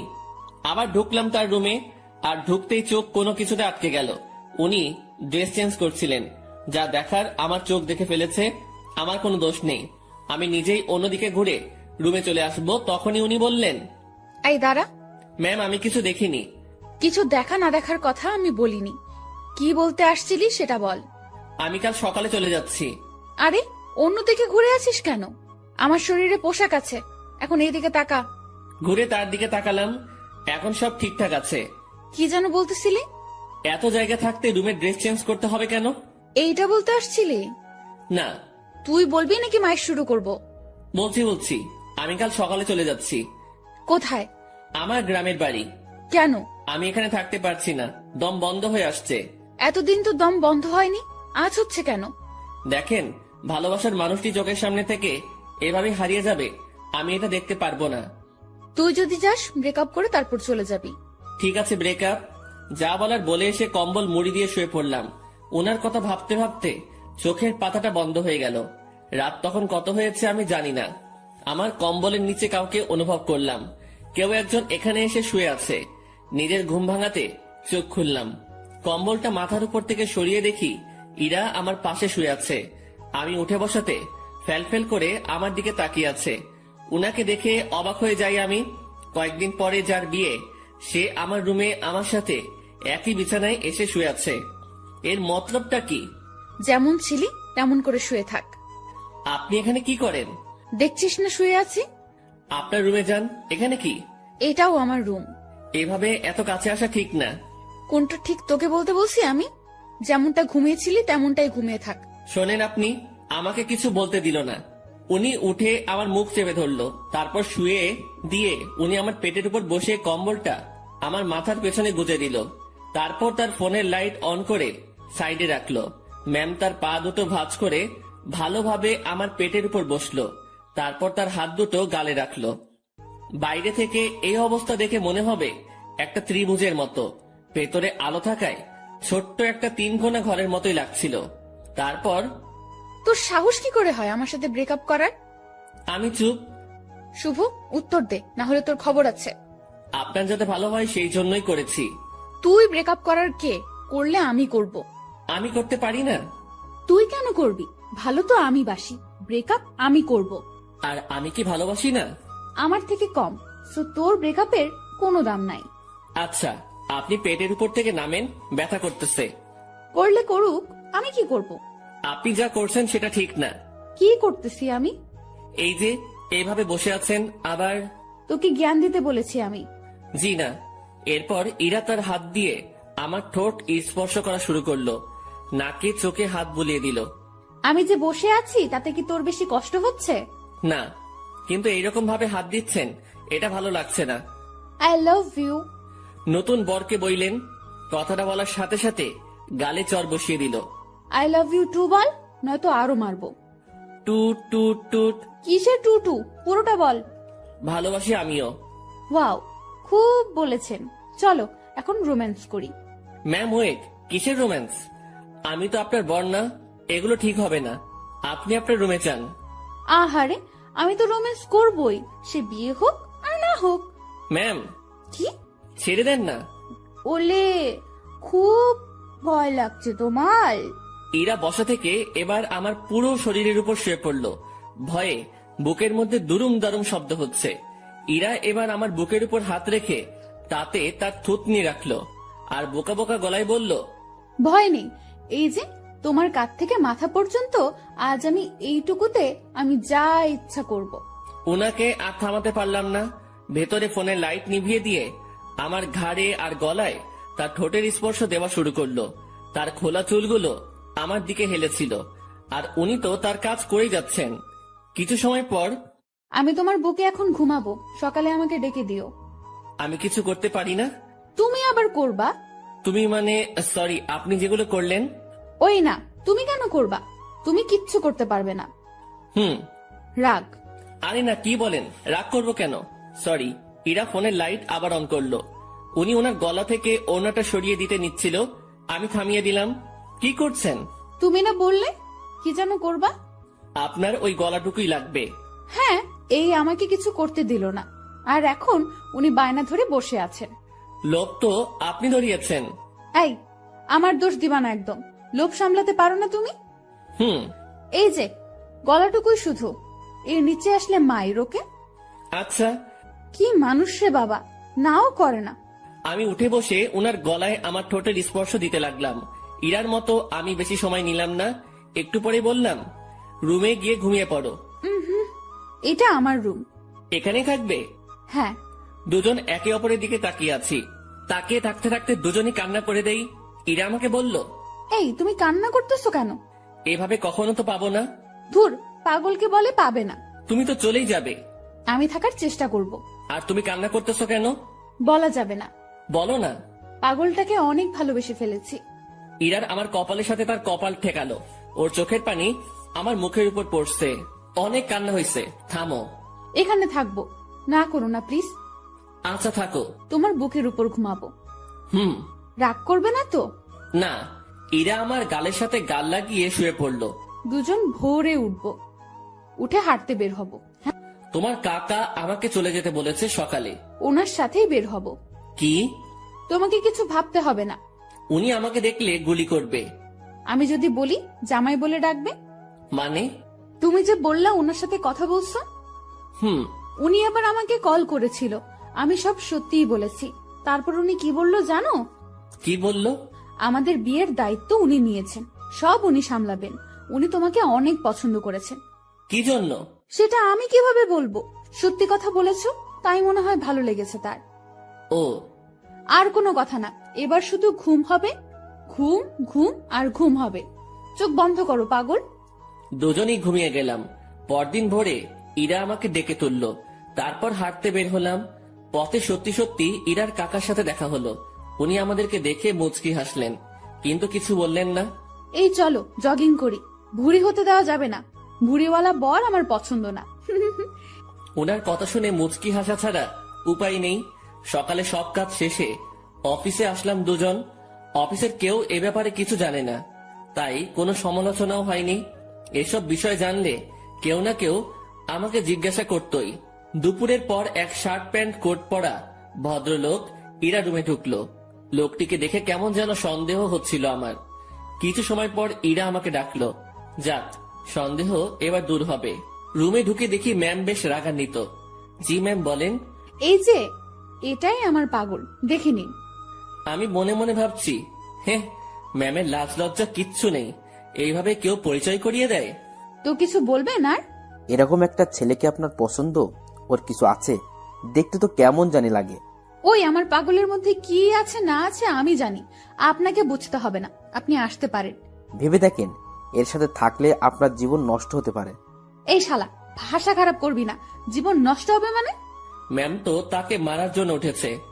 এতক্ষণে বুঝলাম এই লোকটাই ম্যামকে দেখতে আসছিল। ম্যাম যেভাবে মারার জন্য দাঁড়িয়েছে, লোকটি ভয়ে চেয়ার উল্টে পড়ে যায়। ম্যামকে থামিয়ে আমি উনাকে টেনে তুললাম। দেখছিস আমার পাগলের মধ্যে কি আছে? সে চলে গেল। ম্যাম, এইভাবে কেউ ভয় দেখায়? আরে ভাই বলিস না, মাথাটাই খারাপ করে দিছে। আমি কত বুঝালাম, বুঝলোই না। আমি বাইরে চলে আসছি। ম্যাম তখন পেছন থেকে ডাকলো। ওই আমার পাগল। জি ম্যাম, বলেন। উনি মুচকি হেসে বললেন, কিছু ফাইল কপি করতে হবে, একটু সাহায্য করবেন? আমি করে দিচ্ছি। আরে আমার রুমের মেশিনে কালি নেই, তুমি ম্যানেজারের রুম থেকে বের করে নিয়ে আসো। আচ্ছা। ইরা ফাইলগুলো আমার হাতে দিল। উনিও ফাইলটা ধরে আছেন, আমিও এক পাশে ধরে আছি। উনি ছাড়ছেন না। রাগ করলে নাকি আবার? ছি, না ম্যাম, রাগ করবো কেন? এই যে কাজ করাচ্ছি। এটা তো আমারই কাজ। তোমাকে দিয়ে কাজ করাতে ইচ্ছে করে না গো। আমার কাজ করতে ইচ্ছে করে। স্যার যান, এখন এগুলো কপি করে নিয়ে আসেন। আর হ্যাঁ, আজ বাসায় ফিরতে রাত হবে, সন্ধ্যায় বাইরে গিয়ে খেয়ে এসে আবার কাজ শুরু করব, ঠিক আছে? আচ্ছা ঠিক আছে, সন্ধ্যায় দুজন বাইরে গিয়ে খেয়ে আসি, তারপর আবার কাজ শুরু। বিকেল থেকেই আমি ম্যামের রুমে বসে ওনার কাজ দেখছি মনোযোগ দিয়ে। মাঝে মাঝে কথা হচ্ছে। কাজ শেষের দিকে ম্যাম তখন বলল, আজ কি করব জানো? কি করবেন? এই যে তুমি করে বলো। কি করবা? এক জগ চা বানিয়ে দুজন রাত 10টার পর ছাদে যাব। কেন? গল্প করব। এই ঠান্ডায় ছাদে? রুমেই তো ভালো। আরে না, ছাদে আগুনের ব্যবস্থা করব। তুমি আমি পাশাপাশি বসে চা পান করব আর গল্প করব। আর স্যার, মানে আপনার বাবা যদি দেখে? ও পাগল রে পাগল, কাকা তো বাবাকে সব বলে দিয়েছে। বাবা আবার তার বন্ধুকে মানা করে দিয়েছে। আর সেই জন্যই ছেলেটি আমার কাছে আসছে রিকোয়েস্ট করার জন্য, যাতে আমি মানা না করি। তারপর তোমার কথা বললাম, তোমাকে দেখালাম। ও, এই ব্যাপার? জি, এখন বাসায় সব চলবে। সব চলবে মানে? বাসায় চলো, বাসায় গিয়ে বুঝাবো নি, ঠিক আছে পাগল? কাজ শেষে আমরা বাসায় আসলাম। প্রতিদিনের মতো আজ আমাকে আর একা খেতে হলো না, সবার সাথে বসে খাচ্ছি। বেশ ভয় নিয়েই টেবিলে বসে আছি। ধীরে ধীরে সবার সাথে পরিচিতি হলাম। খাওয়া শেষে ইরার বাবা আমাকে ডেকে বাইরে নিয়ে গেলেন। দেখো, বাসার সবাই তোমাকে মেনে নিচ্ছে, শুধু আমি বাদে। এর পেছনে কারণও আছে। তুমি সামান্য একটা মানুষ, কত বড় ফ্যামিলির দিকে হাত বাড়িয়েছো সেটা খেয়াল করেছো? ধরো কাল তোমাদের বিয়ে দিয়ে দিলাম, তারপর আমার মেয়েকে নিয়ে উঠাবে কোথায়? স্যার, বেয়াদবি মনে না নিলে একটা কথা বলি। বলো। আপনার মেয়ে বলেছে ও কাজ করে খাওয়াবে কিছুদিন। এর মাঝে আমিও কিছু একটা করে ফেলতে পারবো ওর সাহায্যে। আমরা এমনটাই ভেবেছি। ও, বউয়ের হাতের কামাই খাবে? না, বন্ধুর হাতের কামাই খাবো। মুখের উপর কথা বলছো। আমি তো বলেই নিলাম, কিছু মনে করবেন না। ওকে, 2 দিন পর তোমাদের বিয়ে, সমাজের নিয়ম অনুযায়ী আমার মেয়েকে নিয়ে বাসা থেকে বেরিয়ে যাবে। কোথায় যাবে সেটা আমি জানি না। ওকে? জি স্যার। কথাটা ইরাকেও জানিয়ে দিও। জি। ইরার বাবা আমাদের উপর বেশ রেগে আছেন। রাগাটাই স্বাভাবিক। যা কাজ করেছি। বাইরে দেরি না করে ইরার কাছে গেলাম, গিয়ে কথাগুলো বললাম। এত তাড়াতাড়ি বিয়ে? ভাবলাম মাসখানেক একটু প্রেম টেম করবো, এখানে ওখানে ঘুরতে যাব, সেগুলো মনে হয় আর হবেই না। বিয়ের জন্য প্রস্তুতি নিতে হবে। হ্যাঁ, আগে তো বাসা ঠিক করতে হবে। তুই বেটা এত টেনশন নিতেছিস কেন? তুই বাবাকে বলেছিস বন্ধুকে বিয়ে করতেছিস, তাই না? হুম। তো তোর বন্ধু থাকতে এত টেনশন কেন? শোন, আমি একটা ফ্ল্যাট কালকের মধ্যে কিনে নেব। আর হ্যাঁ, সংসার করতে অনেক কিছুর প্রয়োজন, সেগুলোও কিনতে হবে। হুম। বিয়ের পর সংসারে তুমি আমি 50-50 খরচ দিব। আমি এত টাকা কই পাবো? ও হ্যাঁ, তাও তো একটা কথা। আচ্ছা শোন, উপায় একটা বের করেছি। আমি দিব 80%, আর তুই 20%, আর ভালোবাসা দিবি তুই 99%, আর আমি 1%। কি? না, আপনি আমাকে ভালোবাসবেন না। যদি সংসারে 50-50 খরচ দিতে পারেন, ভালোবাসাটাও তেমনই ভাগ হবে। এটা কোনো কথা? তো নিজেদের মধ্যে রাজনীতি করাটা কি ঠিক? দেখ, আন্দোলন করতে থাক, কাজ হয় কিনা। মনটা একটু নরম করেন। আপনি যদি আমাকে 100% ভালোবাসা দেন, তো ভালোবাসার পিপাসায় আমি তো মারা যাব। ওই মুখে ওসব মারা যাওয়ার কথা আনবি না। জি ম্যাম। যা রুমে গিয়ে ফ্রেশ হয়ে নে। আচ্ছা। ফ্রেশ হয়ে দরজা লাগিয়ে দিলাম, কারণ দরজা খোলা থাকলে আজ আর ঘুমাতে দিবে না। ঘুম প্রায় চলেই আসছে, সেই সময় ডাকাডাকি শুরু করলো। মুখে বিরক্তি নিয়ে দরজা খুললাম। ওই এখনই ঘুমাচ্ছিস কেন? চা রেডি, চল ছাদে যাব। ওকে চলেন। ঘুমের 12টা বেজে গেল। দুজনে গিয়ে ছাদের মাঝখানে কিছু কাঠখড়ি দিয়ে আগুন জ্বালিয়ে নিলাম। ওনার সব কথা শুনতে হচ্ছে। এদিকে আমার নাজেহাল অবস্থা। নিচে থেকে উপরে এতগুলো কাঠখড়ি আনা, তাও আবার চোখে ঘুম নিয়ে প্রচন্ড রকমের বিরক্ত লাগছিল। আমি আর ইরা আগুনের খুব কাছাকাছি বসলাম। সে আমার শরীর ঘেঁষে বসলো। সে জগ থেকে একটা কাপে চা ঢাললো, তারপর কাপটা আমার হাতে দিয়ে বলল, আগে তুমি খাও, এই পুরোটা না, কিন্তু জাস্ট এক চুমুক, তারপর আমি, তারপর আবার তুমি খাবে। ইরা কথাটা বলে আমার হাতের মধ্যে দিয়ে হাত দিয়ে জড়িয়ে নিল। আমি এক চুমুক খেলাম, আর তারপর উনার মুখে ধরলাম। আমি যে জায়গাটায় ঠোঁট লাগিয়েছিলাম, ঠিক সেখানে সে ঠোঁট লাগিয়ে চা খেলো। খাওয়া শেষে ইরা আমার কাঁধে মাথা রাখলো। ওই একটা গল্প বলো। রুমে গিয়ে বলবো নি? জি না শুভ সাহেব, এখানে বলেন। কি বলবো মাথায় আসছে না। আনরোমান্টিক একটা বর। তোমার কিছু বলতে হবে না, আমিই বলছি শোনো। গান বলবো, ভালোভাবে শুনবা। বলো। আমার কাছে তুমি মানে 7 রাজার ধন, আমার কাছে তুমি মানে অন্যরকম, আমার কাছে তুমি মানে আমার পোষা পাখি, দিনে রাইতে বুঝিয়া তোমায় আমি দেখি, তোমার কাছে হয়তো বন্ধু আমি কিছু না, তাই তো তোমার স্বপ্নে বন্ধু আমি আসি না। এই ওয়েট, আমি ইরাকে গানের মাঝে থামিয়ে দিলাম। কি হয়েছে, থামালে কেন? তুমি আমার স্বপ্নে আসো তো? আরে গাধা, এটা গানের লাইনে আছে, তাই বলছি। আমি তো জানি তুমি আমাকে কেমন ভালোবাসো। তুমি গানটা পারো? ও দারুণ, তাহলে চলো একসাথে গাই। তারপর থেকে শুরু করলাম। আমি মানে তুমি, আর তুমি মানে আমি। আমার কাছে আমার চেয়ে বন্ধু তুমি দামি। গলা ফাটিয়ে দুজন গান করলাম। আমাদের আওয়াজ শুনে ছাদে ছোট বড় সবাই এসে হাজির। আমরা সবাই গোল হয়ে বসলাম। আগুনটাও বড় করা হলো। তারপর সবাই মিলে আবার গান ধরলাম। রাতটা যে এমন হবে কখনো কল্পনাও করিনি। বাসার সবাই এসেছে, শুধু ইরার বাবা বাদে। আড্ডা শেষে রুমে আসলাম। ইরা তার রুমে গিয়ে ঘুমিয়েছে। আমি আমার রুমে শুয়ে পড়লাম। পরদিন সকালবেলা অফিসে গেলাম দুজন। আগের দিনের মতো ডিউটি করে রাতে বাসায় ফিরলাম। এখন আমি একা রুমে থাকি না, বাসার সবার সাথে আড্ডা দিই, কথা বলি। দিন দিন আনন্দগুলো বাড়ছিল। কথায় আছে, আনন্দ সুখ বেশি সময়ের জন্য নয়। সত্যি তাই। ইরার বাবা এসে আমাকে জানিয়ে দিয়ে গেলেন কাল আমাদের বিয়ে, আর কালকে আমাদের বাসা ছাড়তে হবে। আমি আর ইরা বসে বসে ভাবছি কি করা যায়। দোস্ত শোন, এভাবে লাভ নেই, ব্যাগ গুছিয়ে ফেল।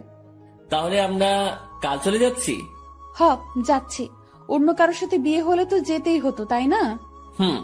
তো ব্যাপারটাকে স্বাভাবিক নেওয়ার দরকার না? হ্যাঁ, ঠিক বলেছেন। এখানে আমার সম্পত্তির দাবি নিয়ে থাকতে পারতাম, বাট ঠিক হবে না। ওসব ব্যাপার নিয়ে কথা না বলাই ভালো।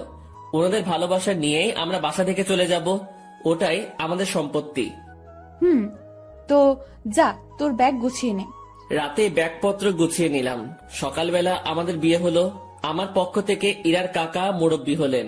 বিয়ের সব কাজ শেষে খাওয়া দাওয়া শেষ, এবার আমাদের যাওয়ার পালা। আমরা রাতে প্ল্যান করেছি বিয়ে করি আর যাই করি অফিস মিস দেওয়া যাবে না। এখান থেকে অফিসে যাব, তারপর কারো মাধ্যমে আমরা একটা বাসা ভাড়া নিব। রাতে আমাদের বাসা হবে।